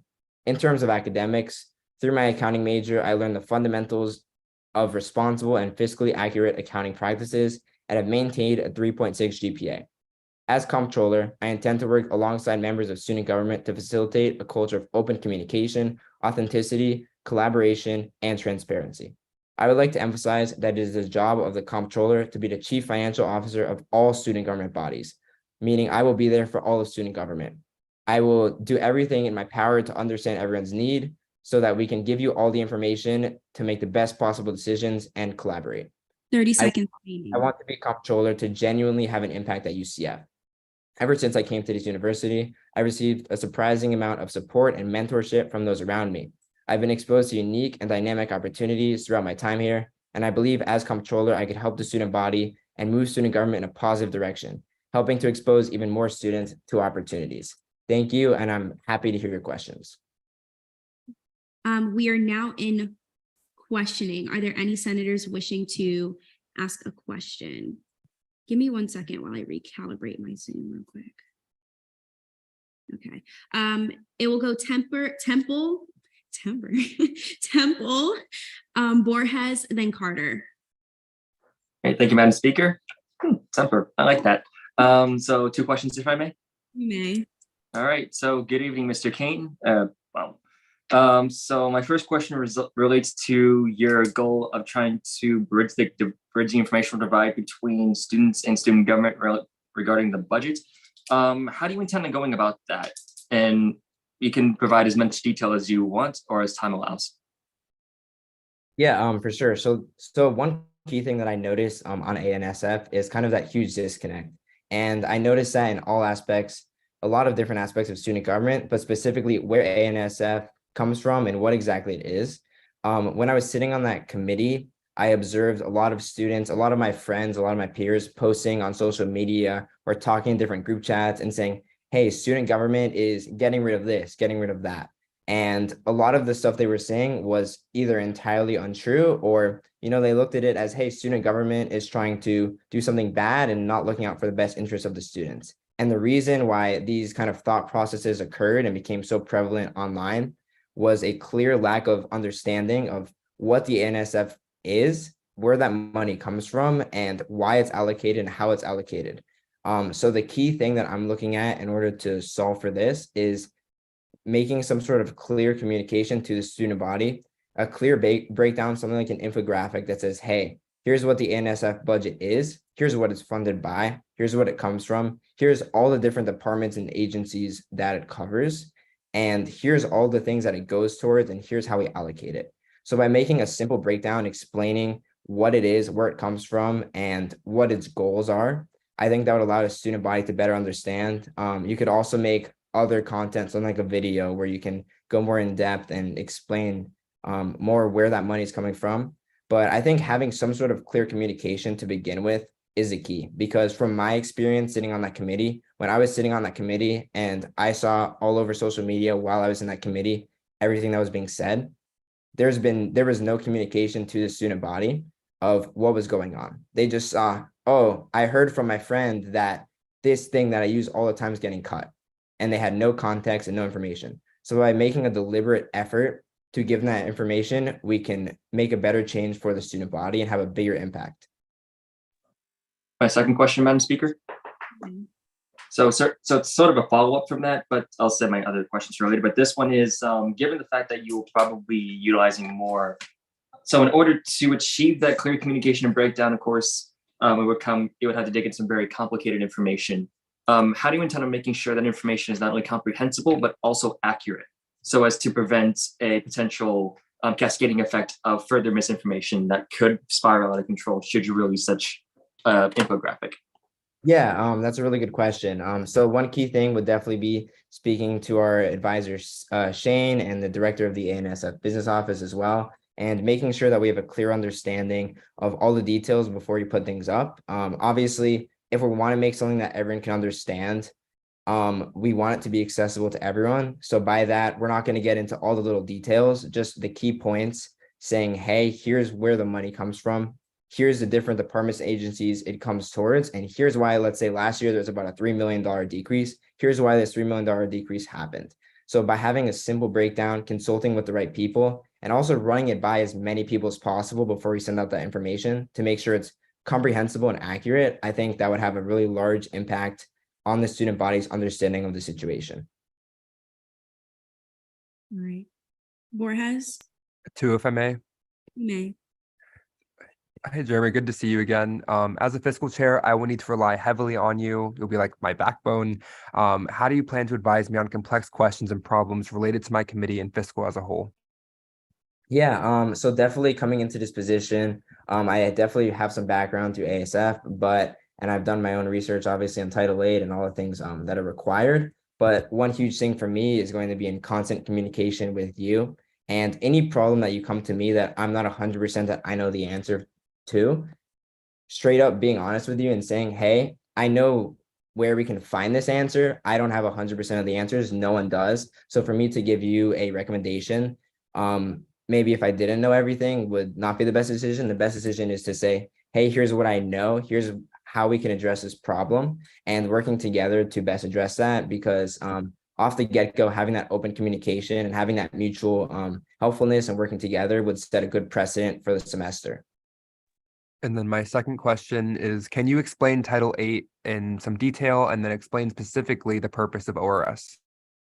Yeah, so Title VIII pretty much outlines the entire fiscal policy for student government. So it goes from everything from the ANSF business office, pretty much what's eligible to be funded by the ANSF, the different agencies, the different Senate accounts, the different financial agencies. It talks about ASF and business office, the specific roles of the comptroller, FAO, CRT, and ORS, spending policies, and also the scholarship committee, really going in depth into those policies of what the procedure looks like for funding, what things are eligible for funding and aren't, and also timelines as well.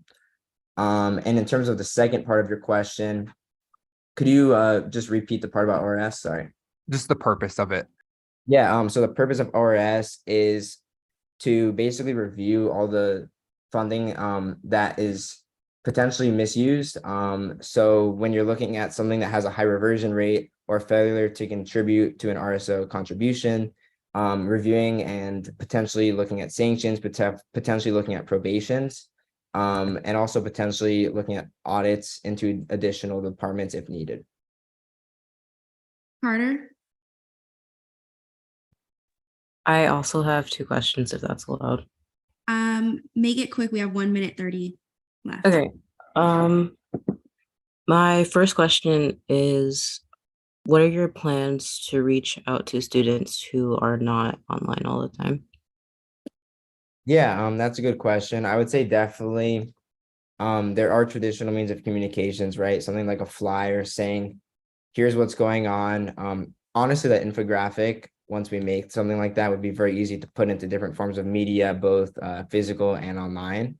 And then also just having people in the student body, spread by word of mouth. Once we send out something to a lot of people who are online, it'll spread to a lot of people who aren't online as much or don't use social media. I have friends who don't use social media, and me personally, I pass things along to them, other people do, and it kind of ends up spreading to everyone. Your second question, Carter? Thank you. My second question is related to accessibility. What are your plans for accessibility, like in terms of typeface and language barriers? Yeah, so I definitely would be working with our advisor, Shane, and anyone else who can advise me in terms of specific actions to do in terms of that. I'm not entirely certain what's been done in the past, but I would 100% consult as many people as possible to come to the best possible solution, because at the end of the day, my job is to communicate what's going on in the financial department with the entire student body. So I want to make it as accessible and as easy to see as possible. so that all the students who are interested are able to clearly see what's going on in terms of spending, what's going on in terms of financial policy being changed, and how student government's working. Because if they have a better understanding of the decisions, they're more likely to be involved and they're more likely to have a direct impact at UCF. All right, Ty, before we move on to debate, because questioning time has elapsed, Borges, is that a motion? Yes. Go ahead. Move to extend questioning time by 2 minutes. There's been a motion to extend questioning time by 2 minutes. Are there any objections? Seeing none, it has been extended by 2 minutes. Borges? 2 more questions, if I may. Mm. Okay, awesome. Me again, sorry. Do you have any other initiatives than what's on your proposal? Because there's only a few on there.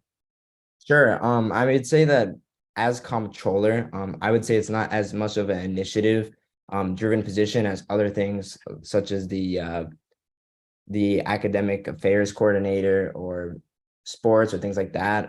It's definitely more about kind of just making sure that the whole operation is running properly, communicating effectively, transparency, and informing the student body and the people you're working with as well.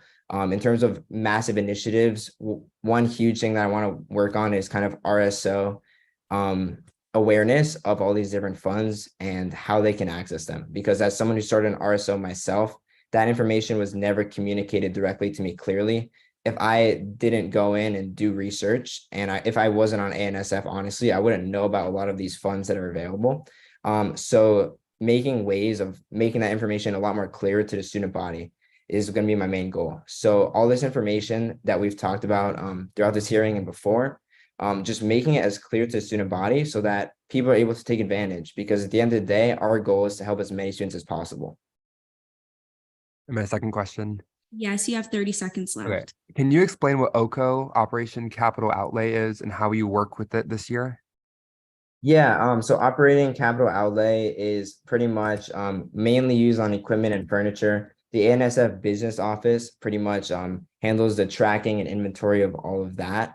So that's something I'll be working very closely with ANSF business office, Dr. Posey and others who are involved in order to make sure everything's running smoothly on that end. All right. Okay, so now that questioning has elapsed, we are now in debate. Are there any senators wishing to speak in debate? Borges? Sorry, I had another question. I didn't really see anyone else's hands up, so I figured I didn't want to object, but I had another question. May I ask one last question? You may. Okay, if you heard the RSOs earlier today in open forum, what solution would you propose to their issue on our funding caps? Yeah, that's a really good question. So one thing that I want to say is I believe RSOs are what allows students to take college and post-college experience to the next level. They really enable a lot of opportunities that aren't given to you by just being in a university. Things are game-changing in terms of long-term success. And that's something I've really advocated for as an RSO founder myself.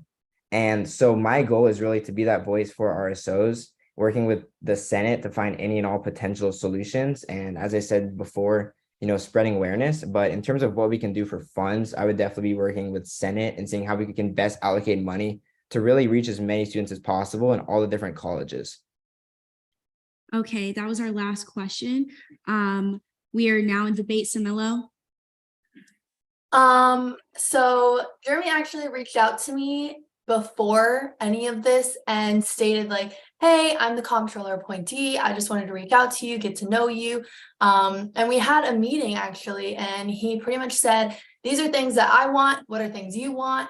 And we pretty much talked for a good 30-45 minutes about things that we expect and solutions to problems that happened last year, which was very nice for him to talk to me about. So I will be voting in favor. Are there any other senators wishing to speak in debate?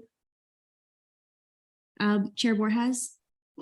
Yeah, so I just wanted to thank him for being here. I think all the questions were answered relatively well. Not many people can answer all the questions we ask correctly, but I believe that most of them were answered at least partially correctly. And I think that he put a lot of effort into learning Title VIII, which is really hard to do. I really need a strong support system this year, as I'm already struggling helping the other fiscal chairs, but I feel like he may be able to help me with that. And I feel like with that, that's something I didn't get a ton from the previous comptroller. I think that's shown a lot of growth and a lot of promise in this candidate to really help me and help fiscal, because we do struggle a lot, especially with future cuts in our pay per week. So I'll be voting in favor. Are there any other senators wishing to speak in debate? Seeing none, I'll take a motion. Hurst? Move to vote. There's been a motion to move to. I voting. object. Oh. Temple, do you withdraw? Sure. Temple, Point of order, shouldn't the ENA chair be the one to do the correct. vote? You are correct. Thank you. Chair Kana. Pardon. So I know that it's either me or my vice chair, correct? Yes, that's correct. All right. I was under the impression that my vice chair is there, and I wanted to give him the opportunity to make those motions, start getting a feel for it. Okay, DeCara. Yeah. Is there a motion to vote? There's been a motion to move to voting procedures. Are there any objections? Seeing none, we are now there.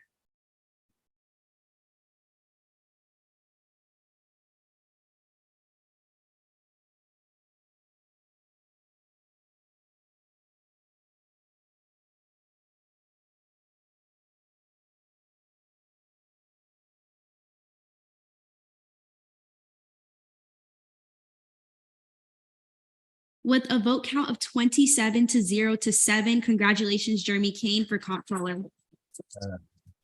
Thank you, guys. I'm excited. Thank you, Temple, by the way, that slipped my mind. And also for individuals abstaining, make sure you're abstaining because you have a conflict of interest, or what is the other?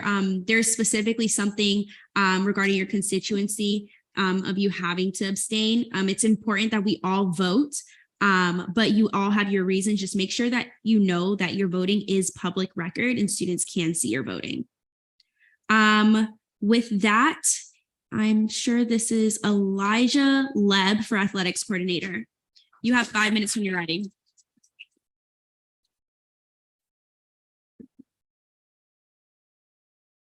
Yeah, it seems to be on. You guys hear me well? Yes, 5 minutes when you're ready. Okay. Good evening, Senate. My name is Elijah Leb. I'm a rising senior here at UCF, and I've proudly been a Knight for all 3 years of university. I'm from Delray Beach, Florida. I'm one of 3 kids and the son of 2 loving parents.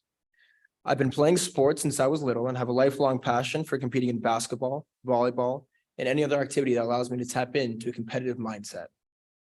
Ever since 7th grade, when I realized that I probably wasn't going to make it to the NBA, sports has taken on more of a therapeutic role in my life. Sports serves as an outlet for myself and a medium to bond with others. Sports still makes up a large part of my identity today. I was raised on Jewish values that stress the importance of community and being an active member and helping the people around me grow and prosper. I believe this intrinsic value of community led me to UCF in the city of Orlando for my education. The liveliness of this city and its community was felt from the first time I stepped foot here on campus back when I was touring universities. Since becoming a Knight, being an active member in the UCF and Paramore community has become a mission of mine.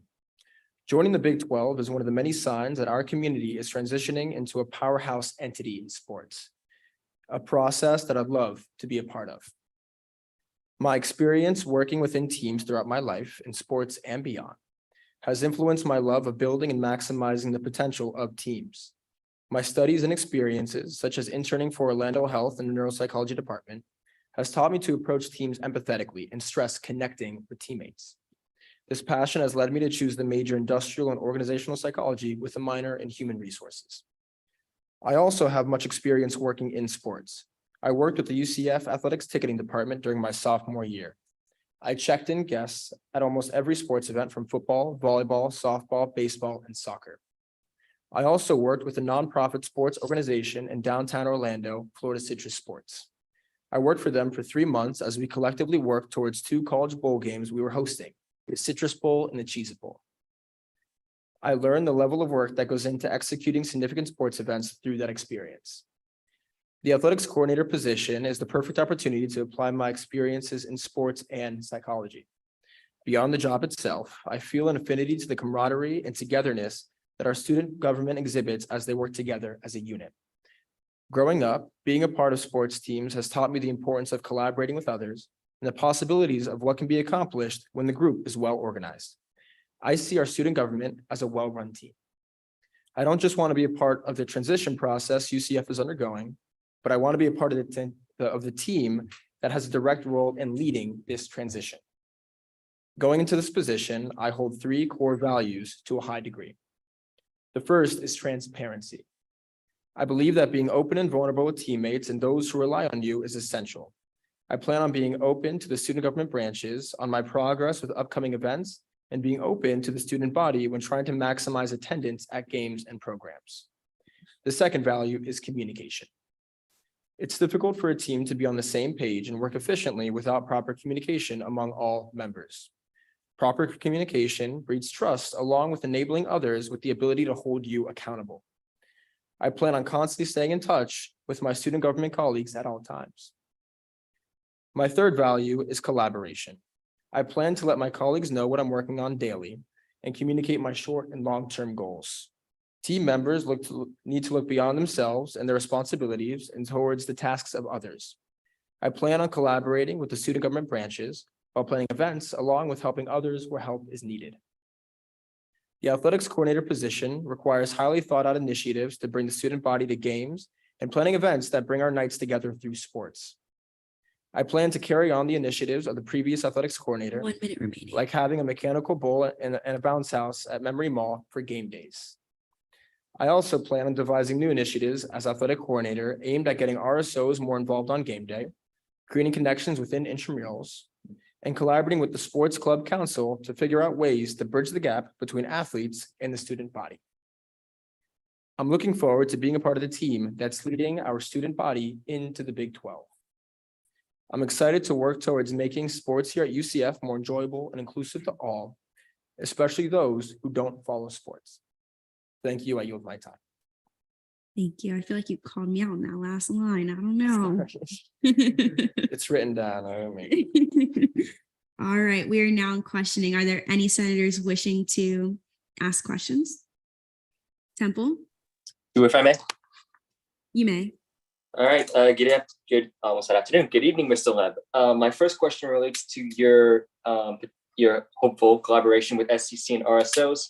How specifically do you intend on bringing these two entities closer together? Or more specifically, how do you intend on working with SCC and RSOs more broadly? I'm quite curious about that. That's a great question, Senator. Thank you. So first, it starts with, as I said, one of my 3 core values is communication. Knowing with both entities, what they want out of athletics, how they feel they're misrepresented or underrepresented, and how can we solve that maybe through sports? How can we bring them into game days and make them more involved on those days? It's not just football, but every other sport we have here on campus. So when it comes to RSOs, I believe it starts with doing chapter visits, talking with the prominent RSOs along with everything in between. At their chapters, talking to the executives that run those RSOs, seeing how, first of all, maybe they don't have ideas of how they can be represented on game days. Maybe their head isn't in the athletics department, nor is it in sports at all. But I think it's important to represent the RSOs we have here on campus that make our student body what it is, our UCF what it is, and have them represented through athletics. So it starts with communication at chapter visits. And it's really just seeing where the executives of those entities, where their heads at, and communication with those people. Your second question, Temple?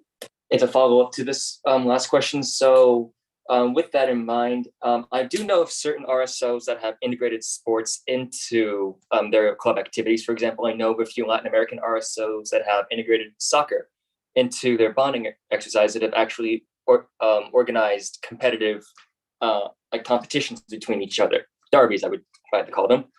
So do you think you can probably find some inspiration in what those clubs have done in order to broaden your position's influence? Of course. Of course, I wasn't aware of that. I think that's an amazing initiative, and that's the exact initiative that I was planning on implementing. Working with the RSOs that can be branched into similar categories, as you said, the Hispanic RSOs we have on campus. It's amazing that they're collaborating together through sports. As we're seeing with that example, soccer is the medium for them to bond, and they're collaborating, and who knows of the possibilities of what's coming out of that kind of collaboration with each other. So taking that example, as you said, I plan on doing that exactly. It's amazing that's already in effect to a degree, but taking RSOs that can be branched in similar categories, we can go, Hispanic route, maybe LGBTQ plus, and other RSOs like that, but also maybe, College of Business, Engineering, and RSOs under every kind of branch, demographic you can think of, and have them bond through the medium of sports. I believe that's one of my main pillars when I'm bringing into this position as athletics coordinator, would be just using sports as a medium for a student body and our various demographics here on campus to bond with one another. We have one of the largest campuses in America. And so it could be difficult to have those demographics bond and intermingle. Many of times, people just kind of go towards those various RSOs that represent themselves and their own values and morals, and put themselves in a group that represent like more of themselves. How can we get people to go beyond that and talk to people with different values, different point of views on life? I can do that through the medium of sports. And so, as you said, with that Hispanic example, the Hispanic RSOs competing through soccer, having other various RSOs compete in other mediums of sports.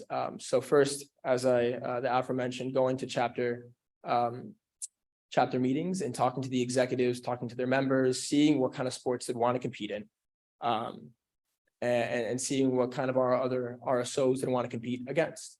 And then it comes to working with the RWC and intramurals, and seeing if we can make that happen and making it happen. Thank you. Temple, just in the interest of time, I'm going to go to Borges. Hey, thank you for being here. I was informed you have UCF SG in your bio on social media, and I don't see anything about previous SG experience. Were you in SG in the past? I was not. So I understand that I haven't been, so I was appointed to the position, but I haven't been sworn in. Wait, I'm sorry. Let's just make sure that we're just keeping it with resume initiatives. Anything personal when it comes to social media, I'm not going to allow questions like that. And just so our candidates, you do not have to answer any questions you don't want to answer. Are there any other questions for the candidate, Borges? It's a question for you. You may. So last session, all public facing accounts, some of them were used during confirmations. Is this something going forward that you're not going to allow anything but what was submitted to be considered about a person? Yes, yeah. And I should have clarified that. I'm going to take accountability that I didn't before confirmation started. So don't think that's a reflection upon you. That's me. I never stated that when we started confirmations. Are there any other questions for the candidate? Hurst. How do you plan to work with Disability Caucus on your initiatives as well? That's a great question. Thank you, Senator. So Disability Caucus is extremely important when it comes to game days, making sure everyone gets to their seats safely and soundly, not just their seats in the stadium, but operating around campus. And even every student around campus, safety and transportation coordinator, I've been working closely with that appointee in this initiative, but it also comes to speaking to the caucuses. And for the Disabilities Caucus, speaking to Senator Campbell, if I'm correct, you're head of, awesome. So it's speaking to those caucuses that are, that will be representing that community and seeing how we can work together to make it more accessible to get to their seats safely, soundly. And it could be as far as doing simulations. Maybe it's starting from the other campuses and seeing, how do they get to campus on game day, whether it be bus or any other transportation method, seeing if that's feasible. And then when they get on campus, how do they then get to their seats? Simulations, I think first is what's important, seeing what's most viable, but it's also, there's other concerns as well that I'm willing to hear out, willing to start a dialogue with the representatives and the entities that are affected with this issue, with working disabilities and people of that demographic here on campus. So I'm looking forward to speaking to the various caucuses here we have. I believe we have 6 caucuses here in Senate. Looking forward to speaking with all of them, including disabilities coordinator. There's 20 seconds remaining. Are there any other questions before time elapses or an extension of the questioning time? Temple? Seeing no hands, I believe we can move to debate. All right, there's been a motion to proceed to debate. Are there any objections? Seeing none, we are now there. Are there any senators wishing to speak in debate? Hurst? This candidate has a lot of experience with sports in general, and I think has a lot of good knowledge they can work back with. We saw this in the ENA committee yesterday as well. I think this candidate is quite qualified for this position. I'll be voting in favor. All right, Borges and then Temple. Yeah, so I actually really like the candidate's proposal and answers to the questions in ENA and then most questions today, but I'm very concerned, despite my question being one that wasn't supposed to be asked, the general idea of the candidate feeling like, to me at least, it seems like that they think they can circumvent the process of confirmation and checks and balances, makes me really unsure about the ability to respect and work with us going forward. I'd like to hear more debate. Maybe I'm just overthinking it. But I feel like, showing publicly that, that they basically think Senate's just going to simply confirm them no matter what is a concern that I have and I've had in the past. So Thank you. Temple? Yeah, I'm not so sure about how to approach what Chair Borges had said, but I would like to hear a bit more discussion around that. But in the time being, though, I will be voting in favor of the candidate, though, because of how detailed his proposals were and how dedicated he does seem to the cause. I'm also quite excited to see him potentially do something very similar to hosting soccer matches between RSOs. So I would love to reach out to this to the individual, to the candidate, hopefully to a coordinator, in order to work on that and kind of pick his brain about what soccer teams he likes. Yeah, I was not aware of what Chair Borges had mentioned before. I do think we could benefit from more debate on this just to make sure that we don't set a precedent of not looking into the details more completely. Are there any other senators wishing to debate? Hurst? This is just for Temple. You said soccer, not football. I'm going to hold that against you for a while. DeCara? I'll be honest, it really isn't that deep in my opinion. Like it is what it is, but what really matters is if you're going to do your job the right way and you clearly show by your proposal and your resume that you do want to do your things. I mean, it's a little mishap. It's like, I mean, it really isn't that deep in my opinion. So I will it just isn't that deep. Bishop? Yeah, I just wanted to agree with DeCara. I loved his proposal. I think everything that he has said was very backed up with fact. He knows what he's saying. He's excited. I think that's all it was just excitement. So I don't think it's going to be too deep. I think he's going to do his job very well if confirmed. Borges? Yeah, I just wanted to thank everyone for at least talking about it, because I may just be overthinking it, but I just want to bring a point that last session, many senators considered one of the candidates' Instagram posts as part of the reason they voted no on them. So I just want to make sure that I wasn't going crazy and that, the idea at least of other public facing media not being allowed in discussion, I feel like we might want to discuss that more at a different time. But because I think it maybe should be considered, because last session it was considered very heavily and it could be very important. Well, that was of the 54th, but now I'm going to establish that I'm not going to see those questions. So is there a motion? DeCara, sorry. Motion to move to voting procedures. There's been a motion to move to voting procedures. Are there any objections? Seeing none, we are now there.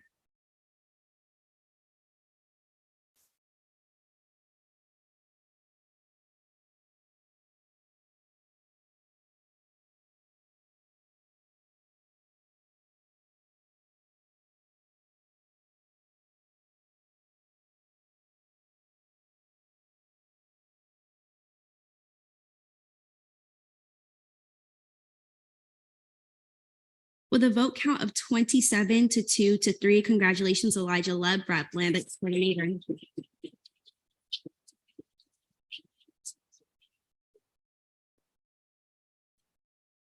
All right. I really don't want to butcher this last name. I really don't. So Roshna Cherguel. Oh, that's so okay. Roshna Cherguel for Diversity and Inclusion Coordinator.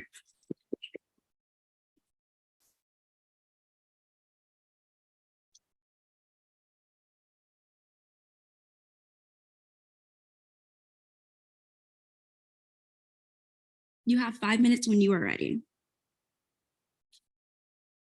Can everyone hear me? You might have to speak a little louder. Will do.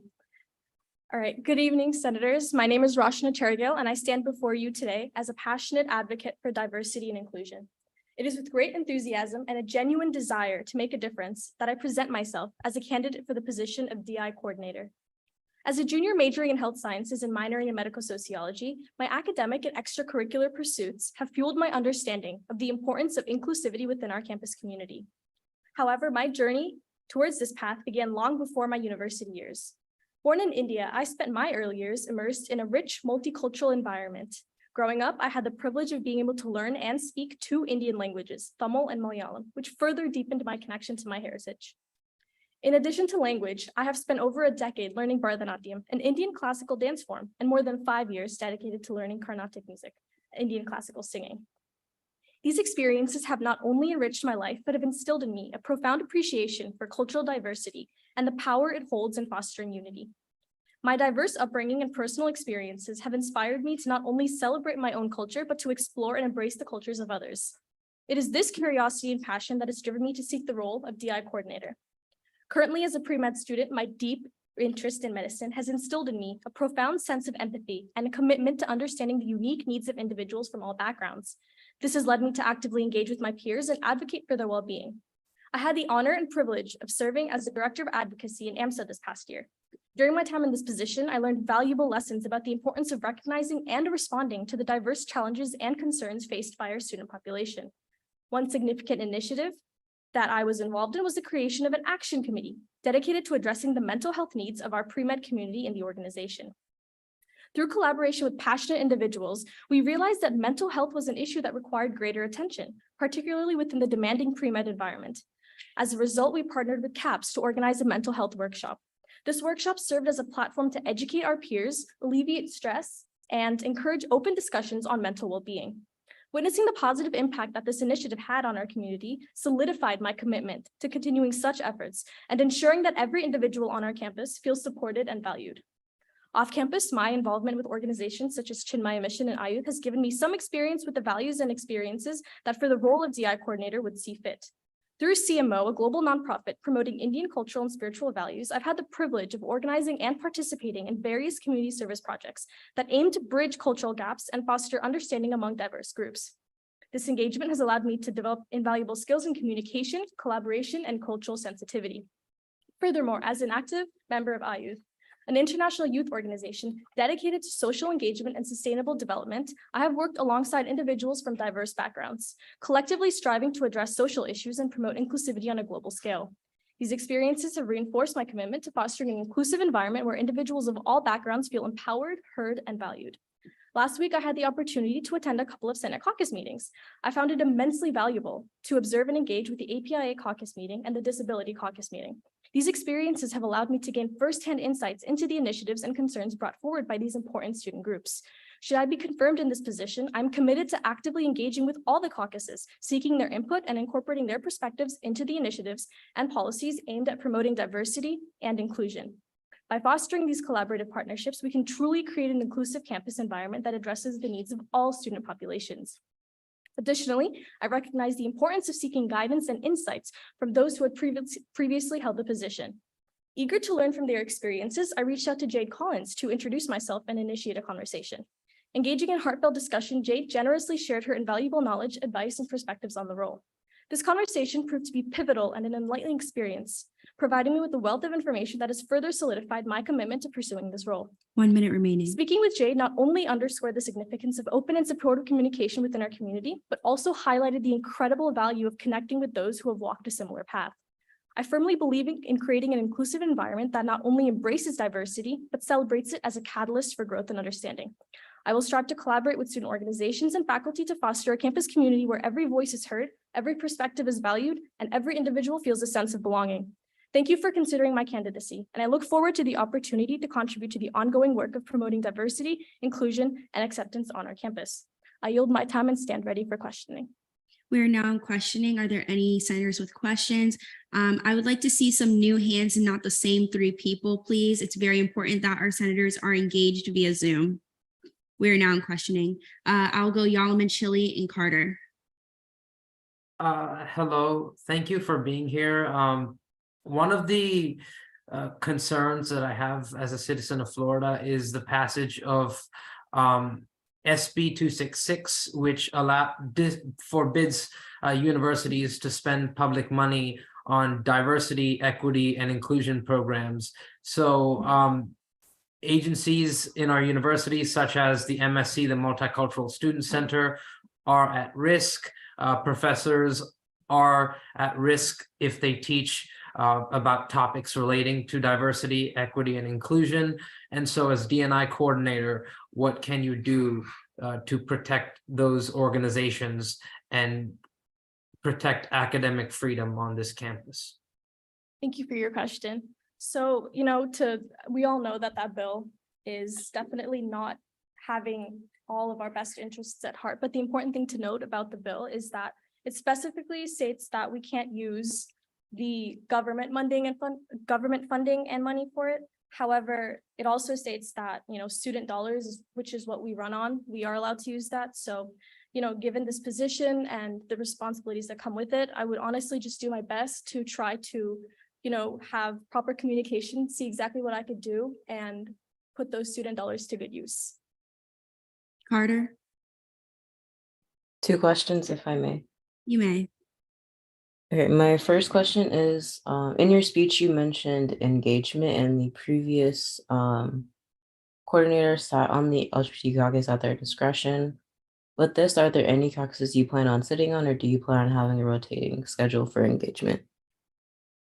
I'm sorry, could you repeat the question again? I wasn't able Can you to. speak a little bit You're louder? fine. In your speech, you mentioned engagement, and the previous chair sat on the LGBTQ caucus at their discretion. With this, are there any caucuses you plan on sitting on, such as the ones you mentioned, or do you plan on having a rotating schedule? So my first order of business that I would definitely do, should that be confirmed, is to properly establish communication and kind of introduce myself formally to all the caucuses. As I mentioned in my speech, I've only attended 2 meetings so far due to, just like scheduling and just understanding when the meetings are being run. So, with that in mind, the first thing that I want to do is reach out to all of them, because especially with this position, it requires a lot of communication and collaboration with all the Senate caucuses. And, rather than just focusing on 1 or 2, I'd really like to see what I could do to help everyone. Thank you. And then the second question. You may. With your initiatives, do you have any civically that you want to prioritize? So one thing that I definitely want to kind of lead into first is to establish some sort of bias reporting system, because I feel like with the campus as large as UCF, we always have room for improvement. And, with that being said, we also have a lot of progress that we're making. So with my proposal with this reporting system, this would basically just be like a safe space for us to report any instances of bias or discrimination that we've felt we've either personally, undergone, or if it's like a situation, such as graduation or any other big events where we feel like, things could be done better. This would definitely be something that I want to help set up. But also, I like to focus on the glass being half full. I don't only want to focus on the negative. I'd also like to highlight and encourage the positive acts that have been done, which is why I also want to, feature the option to submit an acts of allyship kind of thing with this initiative, because I believe while we need to recognize what we could do better, it's also worth noting the progress that has been made and to give credit where it's due. Dileg Morset. I'm sorry if you already answered this question or if you said something about this question in your speech previously, but how do you plan on working with the as UCF community, UCF administration, and student government as a whole, based off the bills that are recently passed by our governor that kind of limits diversity and inclusion on public campuses? Would I be correct in assuming you're asking me what I would be doing with organizations that aren't Senate caucuses? Can you restate the question? What's that? Yes. How would you go about kind of still promoting diversity and inclusion, even with the restrictions that have been put on based off like kind of what public campuses, or more so specifically UCF, is allowed to do currently? Thank you so much for your question. So, with this position, should I be confirmed, I really want to emphasize the importance of proper communication, really to just kind of foster that sense of community that we should really have at UCF. And obviously with the state bill, it definitely limits our options, but I don't think that means that, we need to stop trying as hard as we have been. If anything, this is just a reason for us to give it more of our all time and energy. So, especially with other organizations not limited to Senate caucuses, I think establishing that connection and kind of understanding exactly, what changes they want to be seen in the community at UCF and exactly what kind of initiatives that they currently have ongoing would definitely help, me as well to kind of see where I could offer my assistance. What can I do to connect them to the people that they need to be connected to? And overall, just how can we move forward? Borges? Hi, I've seen that you've also put publicly you're an SG. Have you ever been an SG in the past? Please repeat the question. Yeah, I've seen you also put publicly you're an SG. Have you been an SG in the past? This is the same question that I did not see, therefore I will not be seeing it again. Okay, it shows a pattern. Thank you. All right, Hurst. Apologies, I just lost my train of thought. With your current schedule and knowing that you are in a lot of different things and want to go to all the caucus meetings, do you believe you'll have enough time to actually go to all those meetings every week, or is it gonna be like a revolving door for each one? I know you've kind of answered this as well, but also meeting with committees like SBA. So all those caucuses as well as SBA, do you think you'll have time for all of them in one week, or just doing like every once in a while? I think realistically, I'm going to try my best to do, whatever I can, attend whatever I can, but also, we're all students here. We have our own lives. We have obviously other organizations. With that being said, that doesn't mean I'm not going to treat this as a priority. So what I think I'm going to do, should I be confirmed, first 30 days in office type of deal, kind of touch base with as many organizations as I can, just to kind of establish that line of connection and just I'm a resource if you need it. But, after that point going forward, definitely, I think a revolving kind of situation would be better, because I also believe, while I should try to help as many people as I can, I don't want to be in like a 1 foot in, 1 foot out kind of situation. If I commit myself to a group or an initiative, I really do want to give it my all. And if it means that I have to, properly schedule things out, then that is what I will be doing. Carter, just a heads up, there is 35 seconds remaining.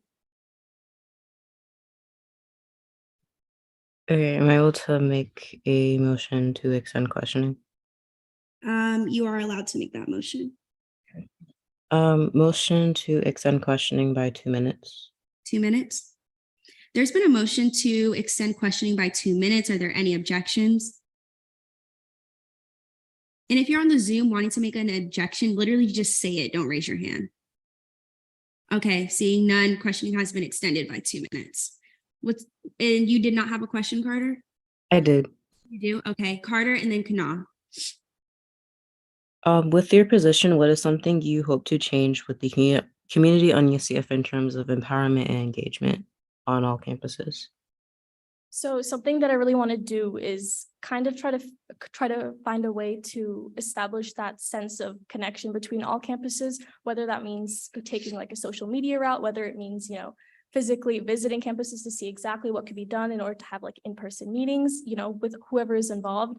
I definitely think that, taking a moment and assessing the situation is definitely the way to go, just so that, our time is used wisely, our resources are used wisely and such.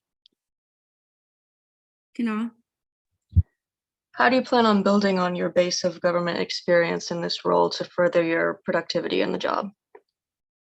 So I think that definitely using my peers who are currently in student government, who had experience in student government before, as a valuable resource, as well as my own predecessor, Jade Collins. I think, reaching out to the necessary people who obviously have that experience would be a great thing for me to do. With that being said, I pride myself on my ability of being able to learn on the spot. Definitely my adaptability, I would consider to be one of my strengths. So I would definitely take a moment to assess the situation, listen to everyone, see what they have to say, and then provide my input as necessary. There's 1 minute, 20 seconds left in questioning. Is there a motion or a question? DeKara? Or Daedalus, is that a question or a motion? Sorry, DeKara. It's a question. Okay, you may. You have a minute, 10 seconds left. Thank you. I just wanted to know, like, how specifically would you be, like, if you don't plan on being at everybody's meeting in regards to caucus, how would you, like, be a lending hand to each caucus and the initiatives that we have? Definitely, that's a great question. So obviously, if I'm not going to be able to be at like 15 different places at once, but that doesn't mean that my metaphorical door isn't always going to be open. I'm going to have, lines of connection like emails, phone calls, whatever needs to be kind of established in order to facilitate that open discussion so that we can help each other kind of, get our initiatives done and proceed. And, if I can't sit through like every single caucus meeting, whatever the case is, I think me being on top of it by, paying attention to meeting minutes, speaking to the chairs of the caucuses, just to kind of, catch myself up on what's happening and again, how I can help. All right, there are 9, 6, 7 seconds remaining. Is that anyone else before it elapses? Okay. We are now in a period of debate. Are there any senators wishing to debate? We'll go Sandlin, Morissette, Borges. Make sure to keep the debate and questioning on the characteristics of the candidate regarding the job and the resume. I will not repeat myself again. Sandlin. From what I've heard and from the experience that the candidate has laid out, I think she is very fit to fill this very, very important role on student government. And so I've been impressed by everything she's had to say, and I will be voting in favor. Morissette. As a minority on campus, I would love to be able to vote in favor of this candidate just because she seems so passionate and poised and her background's amazing. And her passion to just foster and welcoming community is so great to see, especially since I believe there's a lack of that on the UCF campus. So I will be voting in favor and encourage everyone else to do as well. Borges, Whitson, Temple. Yeah, I really liked the proposal. I think it was really thorough. I think the answers to the questions were great. I think the communication with the previous person in the position is absolutely amazing. I love when candidates do that. And Speaker Holmes, may I speak on something regarding the candidates' communication with students of the student body? Is this something that students have brought up to you? Yes. Okay, then you may. I was informed that the candidate was speaking to multiple students that they had essentially the position in the bag. And that, to me, again, like I spoke on last time, I know you don't really want to hear it, but I think it's important that communication with students in that way is really just, I just don't know how to feel about it. Obviously, that's different than the past situation. And I don't know if I'm just overthinking this as well. So let me know. Whitson, Temple. Yeah, I just wanted to say that I thought that all the answers were answered really well. And I really appreciate that she brought up mental health as well in some of the stuff that she was concerned in. And I just wanted to say that I'll be voting in favor. Are there any other senators first? This candidate seems very qualified for what the position is, and I understand talking with students about the issues that they have and saying that you're nominated for position, understandable. I've done the same thing when I was up for LJR vice chair. So talking with students, I don't see a problem with that. I think you're going to do fine in this role. Are there any other senators wishing to speak in debate? Seeing none, DeKara. Motion to move to voting procedures. There's been a motion to move to voting procedures. Are there any objections? Seeing none, we're now there.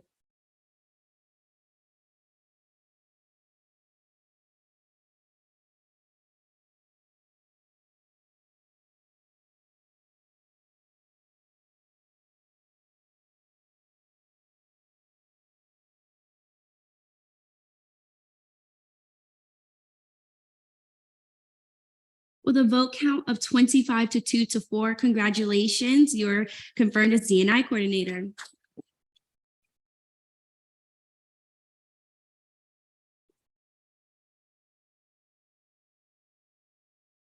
Why isn't my thing? I hate when I have to open Zoom the whole way. Okay. Who are we on now? All right. Please welcome Brooke Martin for Governmental Affairs Coordinator.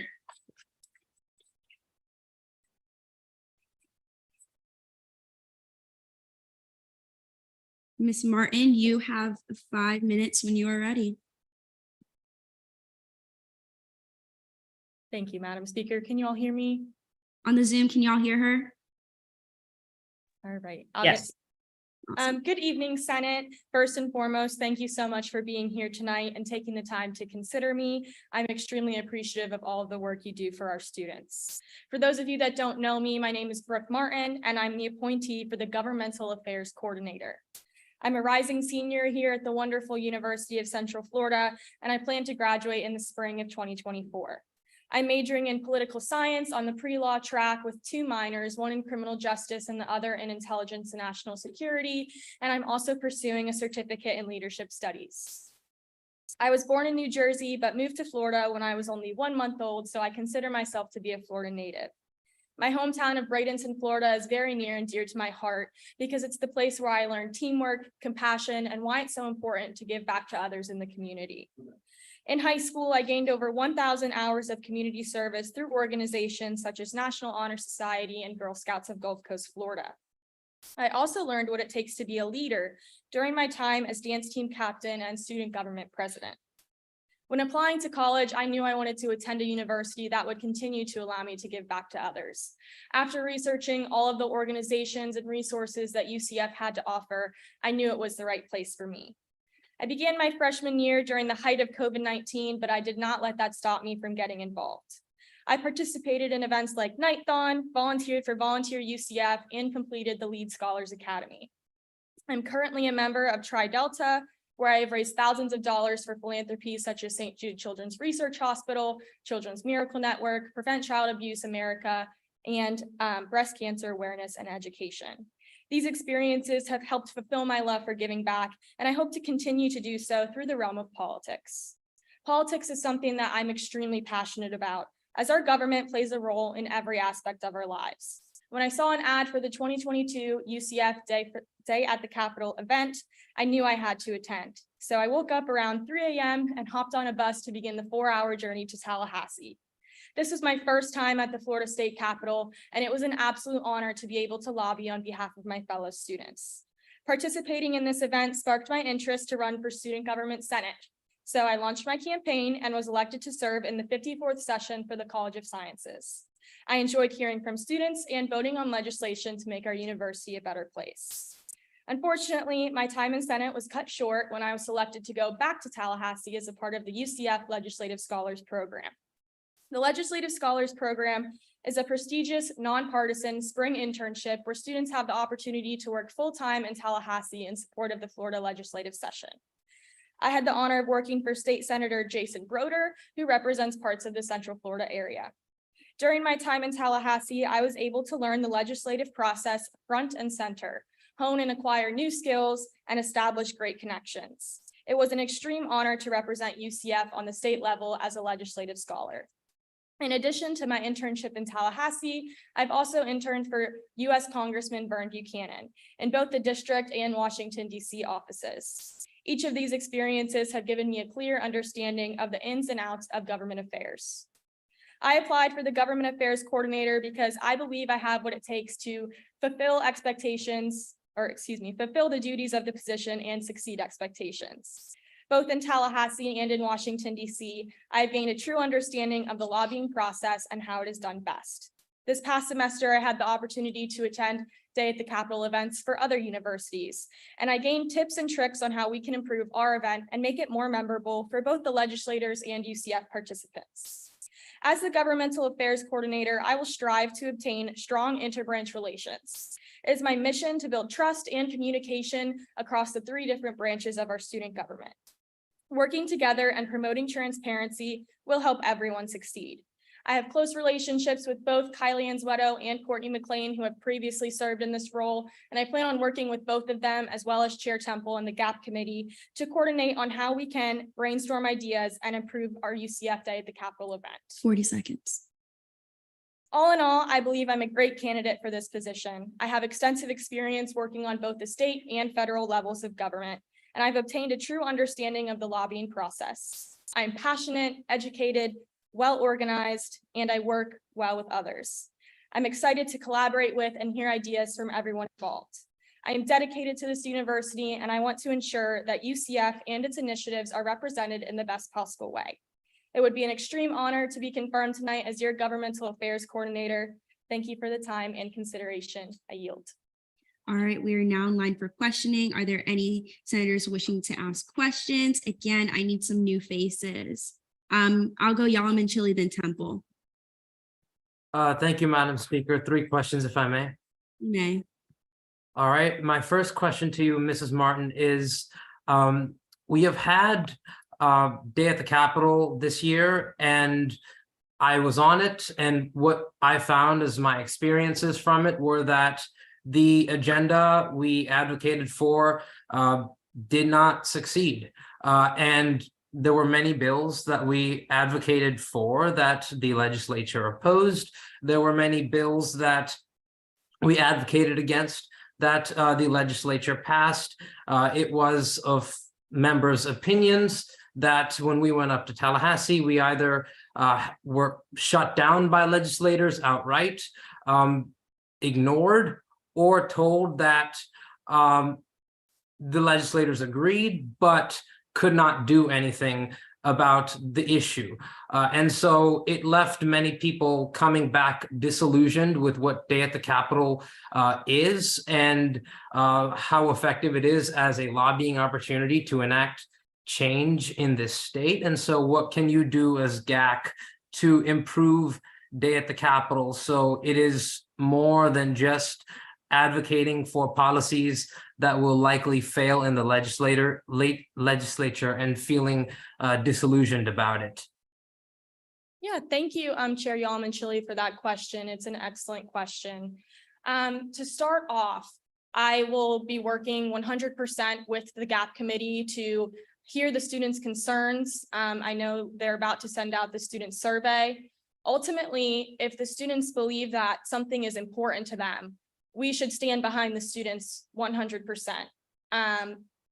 No matter if those bills have passability or not, it is still extremely important for the students to voice their concerns to our elected representatives. So working with GAP is going to be extremely important in seeing what we can do to go about that issue. And on my proposal, I stated mock meetings. So I think this would also help students be more prepared for when they go up to Tallahassee and they're sitting in front of our representatives. I would love to have mock meetings with some adult figures, such as, if those are representatives from Gray Robinson or UCF Government Relations Office, so that the students have practice sitting in front of more authoritative figures so that they can really practice getting their beliefs across and be more persuasive to the legislators. Your second question? My second question was, have you planned any ideas that can go beyond just lobbying at the state capitol, perhaps a more realistic lobbying option at the city hall, for example, which might be a more accessible and more realistic goal? Yeah, that's a great question. So I definitely plan on continuing my predecessor's events of Day at City Hall and Day at the Courthouse. And it's interesting when you look at the logistics of it, because Day at the Capitol is more of our larger event. We have around 50 participants, but Day at City Hall is a much smaller event. And Tallahassee is 4 hours away, whereas downtown Orlando is only 25 minutes away. So I'd love to get more involvement from the students in that, since it's much more convenient for them to really relay their concerns. And we do have that support here in Central Florida, in Orange County and City of Orlando. So I definitely want to promote that event more widespread level to all of our campuses here, so that we're making sure our students' voices are heard. Your third. Thank you, Mrs. Martin. My third question was, in the recent legislative session, the state passed many bills that hurt minorities across this campus. SB 254 hit the trans community particularly hard. SB 266 hurt minority communities especially hard. So as part of your duties as GAC, can you promise the Senate that you will never advocate for a policy that would hurt students of marginalized communities at UCF, and approach your position from a standpoint of tolerance, compassion, and social justice? Yes, of course. If I am to be appointed for this position, my number one priority is to protect our students. UCF is one of the largest universities in our whole country, and that comes with a very diverse student population. And I want to do everything in my power to make sure that all of our students have equal opportunity at this school. And that's going to come with working with GAP as well, so we can see how we can go about those lobbying efforts when it comes to Day at the Capitol and other events.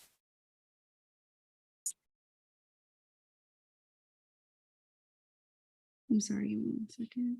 Sandlin? I think I saw someone else, but maybe their questions asked. Sandlin, you may. Yeah, I was looking back at the E&A minutes and I noticed a question about a time that you were unbiased. I was just wondering if you could possibly foresee any situation where any biases you may have may get in the way. So as I stated in E&A, my personal beliefs are just that, they are personal.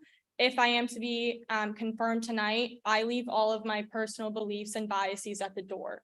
As I stated before, it's my number one priority to protect the students, and I will not let any personal beliefs get in the way of that.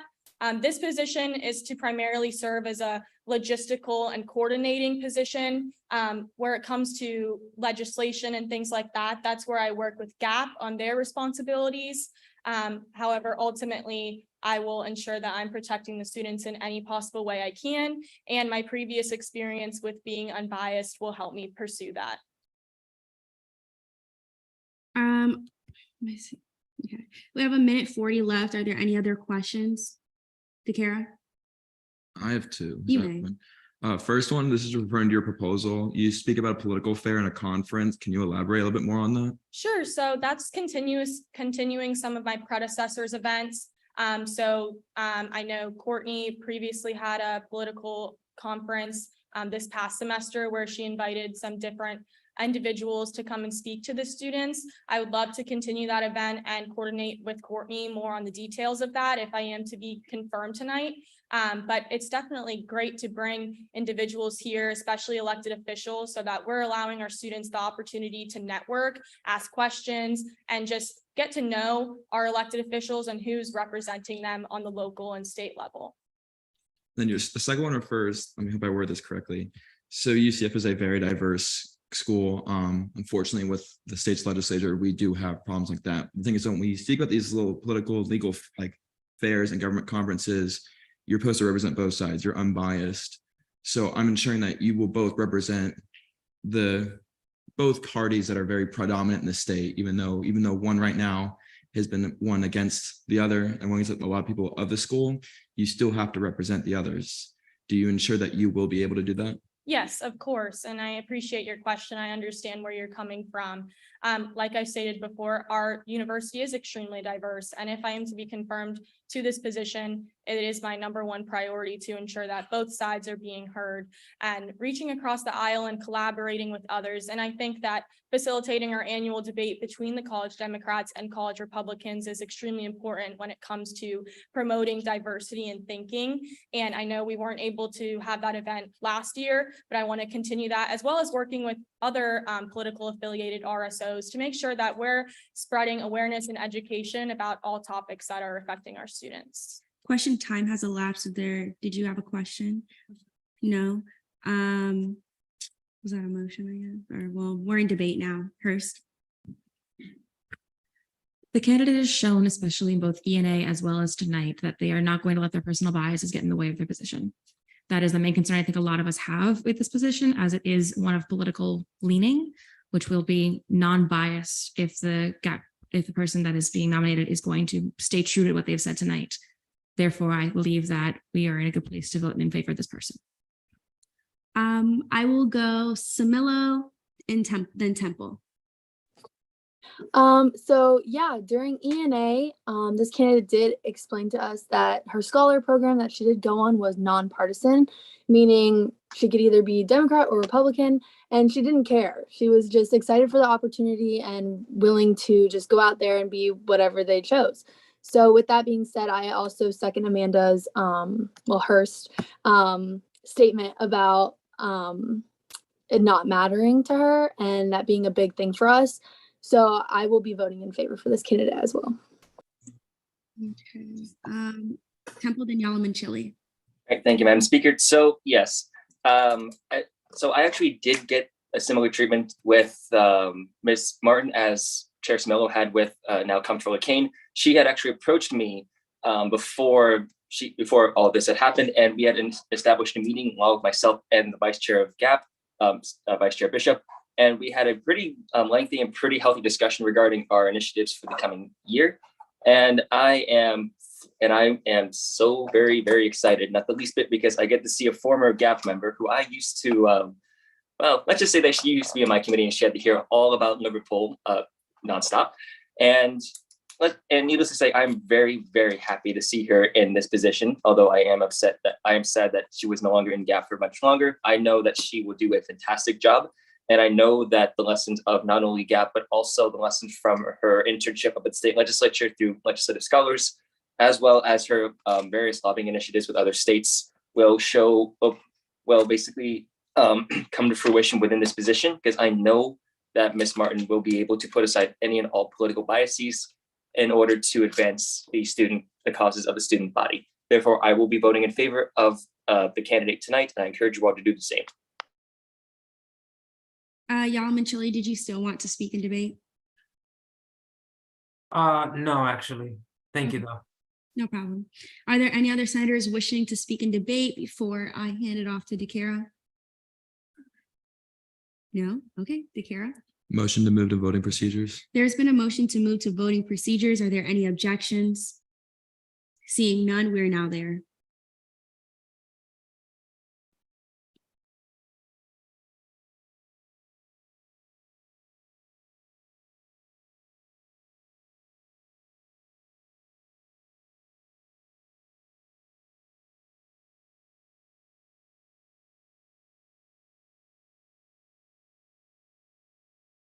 With a vote count of 24 to 2-4, congratulations, Brooke Martin. Thank you so much.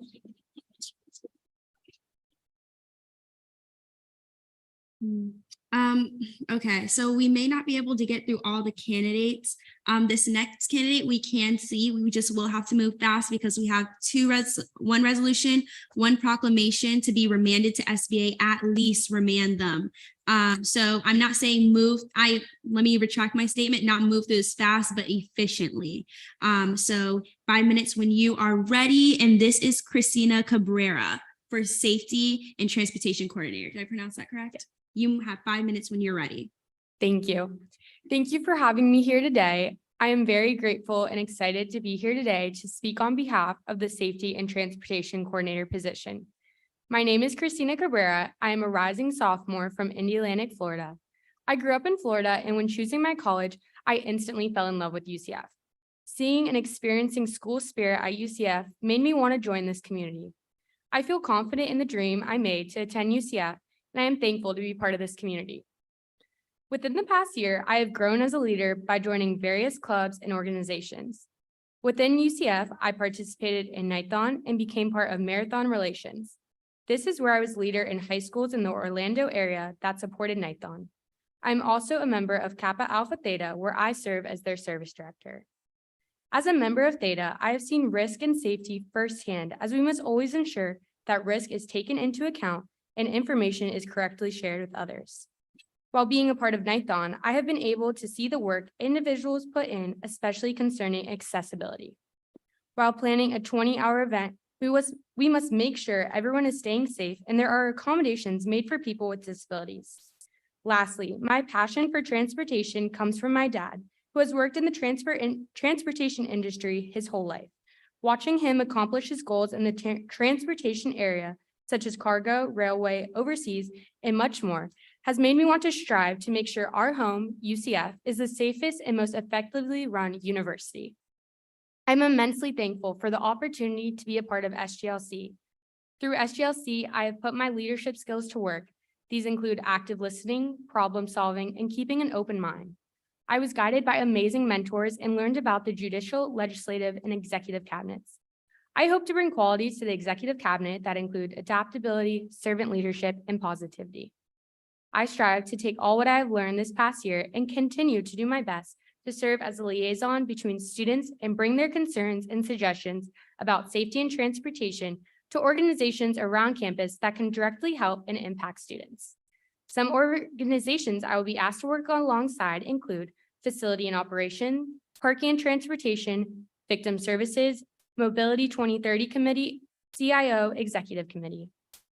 Working with dedicated individuals such as the Chief of Police, Carl Metzger, to put on events such as Cop a Cupcake and Coffee with a Cop. This is where students will have the opportunity to meet with UCF PD and bring any concerns directly to the officers. These UCF PD officers will be able to give them knowledgeable and reliable answers to any questions they may have. I hope to expand events like this to other UCF campuses so they will also have the opportunity to interact and meet their officers on campus. My top priority as UCF Safety and Transportation Coordinator is to do all I can to make sure our students feel safe on campus. Parking garages can bring nervousness to students, especially at nighttime. One initiative of mine regarding garage safety includes adding speed bumps and mirrors, adding cameras to Garage H, and keeping up with regular maintenance of garages each semester. I also hope to work along with UCF facilities to make sure lighting around campus is maintained and increasing lighting to low visibility areas. Collaboration is the best way to accomplish a goal. Working with the other branches, I believe, is a great way to strengthen relationships and build more ideas. This can include working with Judicial to advertise how parking appeals work and where to park specifically geared to first-year students. I know as a freshman this past year, I did not know where to park and what happened if I did get a ticket. Working with Legislative Branch and UCF Shuttle Services by attending the Student Body Advocacy. Here we can work on placing QR codes on the back of shuttles, an easy and accessible way for students to access UCF information. 1 minute remaining. I'm honored to have been chosen to be UCF Safety and Transportation Coordinator. It is a position that I take very seriously, and I promise to work hard with all of you to make UCF safe and transportation friendly for all of our students. Thank you, and I yield my time, and I'm ready for questioning. Thank you.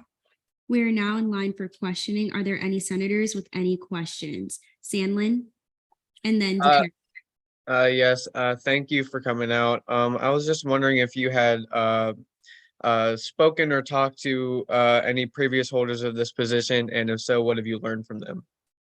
Yes, thank you so much for that question. By being on SGLC and being in ELC this past year, I was able to work and attend meetings with the former coordinator of this position, Avery, and I learned from her. And one thing that I learned very much that stuck out to me the most was working with her nightstand. This was an event that she put on that was geared towards the month of April for raising awareness about abuse. So this is where students came, they were able to table and they were able to make a safety kit. So this included a key charm with like alarms that went off and a little bag that included safety features, which also had like a pepper spray. And I just remember having students come up to me and being like, wow, this is really great. I'm so glad you guys are doing this. This really benefits me. And I was like, wow, what she's doing is really impacting students. So that is what stuck out from me in her position. DeKara? This is regarding the Hurricane Relief Fund and your proposal. I actually spoke to the emergency managers during the time with Ian, and a lot of things they talked about was disbursement of that aid. Do you have an idea of how you plan to do disbursement? Like, how do you plan on who to give what, how much to give to someone? Yes, thank you. So this was on the Greenway and Smith administration on their platform, one of the hurricane relief. And I really hope to tackle this because you never know the best way to what's going to get impacted more, either apartments, either cars, garages, what's going to get impacted by a hurricane. So I think really working closely with UCF Cares and seeing what the best way in an administrative style to go about that, and me being a liaison between the students, making sure that that information is being given out, because I do remember this past year, people weren't sure what was going on. So making sure that communication was done correctly, and then having UCF Care and that higher administration focus more on the funding and where they believe it should be best fit. First, how often do you plan on sitting in on caucus committee meetings? Thank you for that question. I planned on sitting on caucus and committee meetings as much as my schedule allows. I hope once the beginning of the school year starts, I'm able to introduce myself to committee members such as you, figure out when SBA starts. And I hope to also work alongside with the disability caucus. So just seeing whenever that schedule allows, but trying my best to attend as much as I can. Kringle?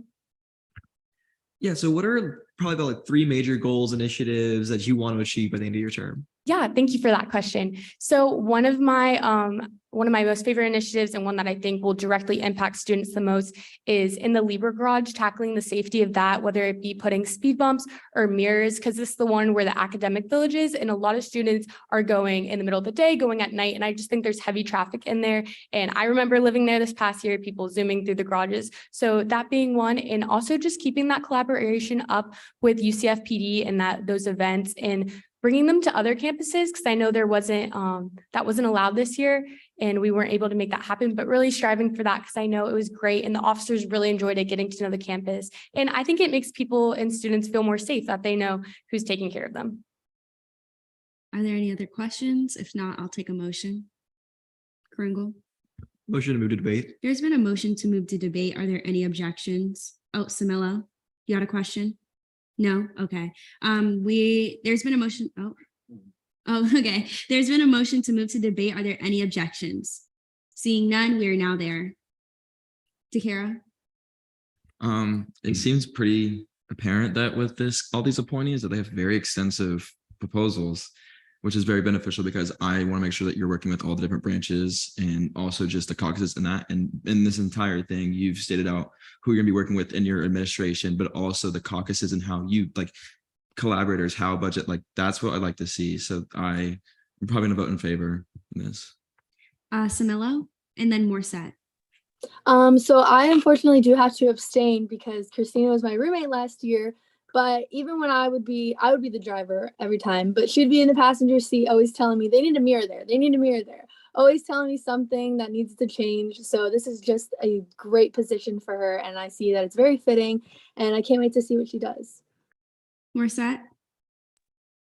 This candidate obviously knows her resources and who to reach out to regarding all the organizations on campus that she needs to work with. She has extensive background knowledge on safety and transportation around campus, which myself included, I do believe needs some improvement as well as a recent driver. And I'm scared out of my mind leaving those parking garages sometimes. But I am proud to vote in favor of this candidate. And I encourage you all to do also. All right. Are there any senators wishing to speak in negation of the candidate in the interest of time? Seeing none, DeKara? Motion to move to voting procedures. There's been a motion to move to voting procedures. Are there any objections? Seeing none, we are now there.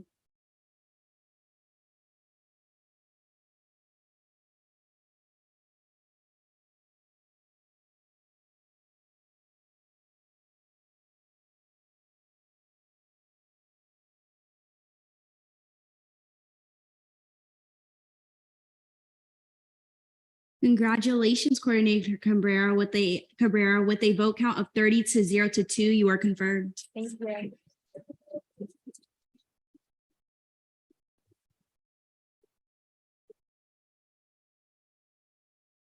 Nadella, I saw you come in like 10 minutes ago. Did you need to be present and voting? Nadella?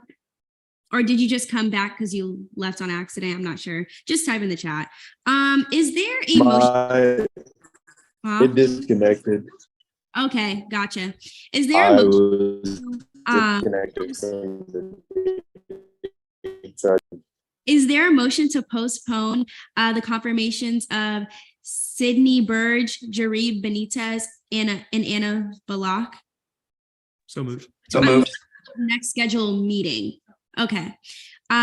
Internal legislation, notice of legislation on first reading, resolutions 55-2, resolution advocating to make Juneteenth a UCF holiday by the Black Caucus is hereby remanded to SBA. Proclamation 55-02, proclamation celebrating Juneteenth on June 19, 2023 by the Black Caucus is hereby remanded to SBA. Notice of legislation on third reading, none. Notice of legislation on second reading, none. We unfortunately will have to skip Senate forum. However, if you would like to read what senators have individually said, you can do that. Senate deliberations, are there any senators wishing to speak on a specific topic for 20 minutes that we don't have? Seeing none, okay. Advisors report, Brody. Hey, y'all.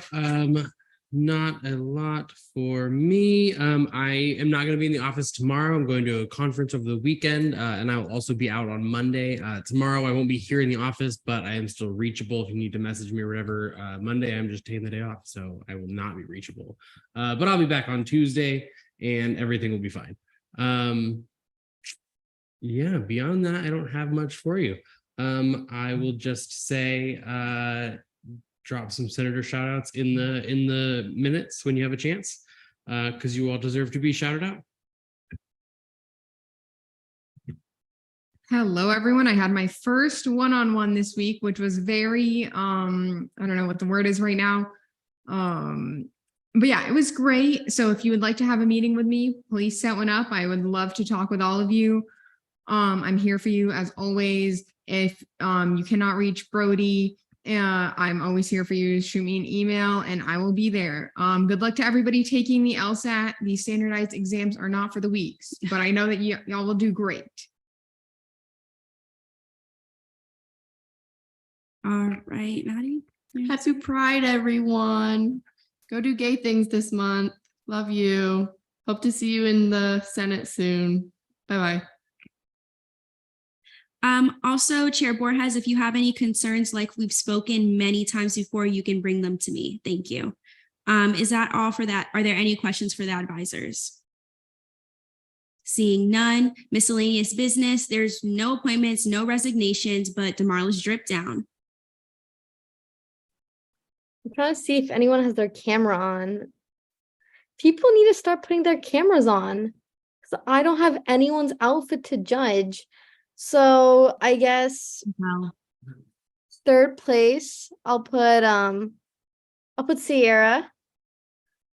Yay, very pretty. Actually, I really like it, so let's go. In second place, I'll give Kylie, you know, it's a cute sweatshirt. I got my 90s shorts on. Hold on. Oh, yeah. Funky, I love it. And then in first place, Ethan with the suit over Zoom. Amazing, once again. But yeah, so if you want to be on DeMarlo's drip down, oh, Benjamin's rocking Bob Ross. Oh, that's cool. But if you want to be on DeMarlo's drip down, then I need you guys to turn on your cameras because I can't see anyone's outfits. And then also kind of mentioned it in Senate Forum, but next meeting will definitely be virtual. All righty. And wait, I'm gonna give everyone a fair chance. Are there anyone motion so we can wrap this up? Temple. Move to adjourn pending final roll call. I object. Okay. Hurst, I mean, do you withdraw? I withdraw. Hurst, Anybody else want to adjourn? Because I want to make sure Temple doesn't. I do. oh, Sandlin, you wanted to? Yeah, a motion to adjourn pending final roll call. There's been a motion to adjourn pending final roll call. Are there any objections? Seeing none. You don't want to object, Temple? Well, we only have 4 minutes, so it's okay. All right, seeing none. Chair Yalamanchili. All right, thank you, Madam Speaker. Give me 1 second to pull up the attendance sheet. And all right, Senator Herrera, Present. Senator Trainer, absent, Senator Ibe, Present. Chair Kenna, Present. D-Leg Morissette, Present. Chair Temple, Still standing. Present. Chair Bishop, Present. Vice Chair Carringall, Present. Chair Datlas, Present. Vice Chair DeCaro, Present.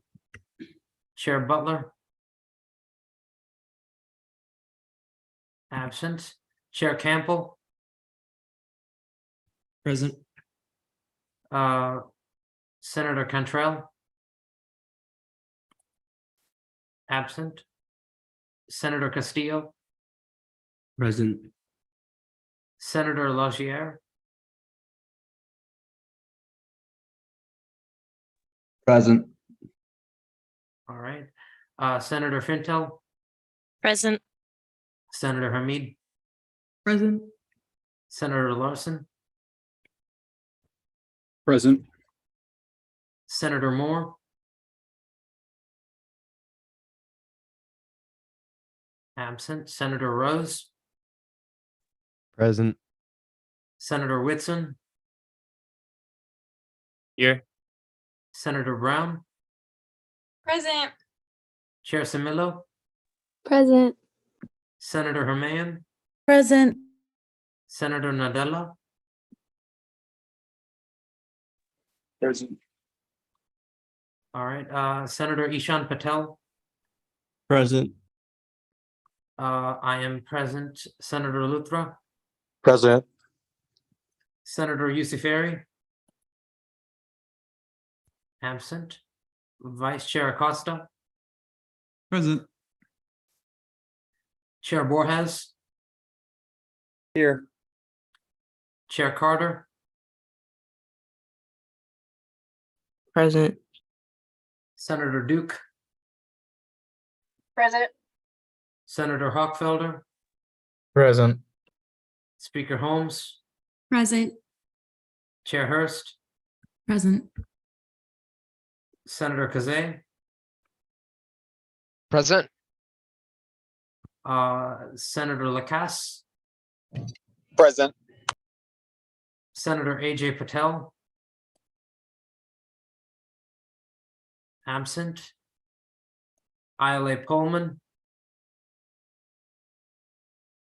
absent, ELA Richmond, Present. Senator Sandlin, Present.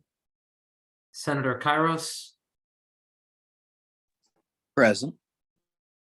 and Senator Pro Tem Marla, Here.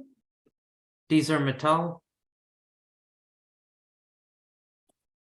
absent, with 37 out of 45 quorum is verified.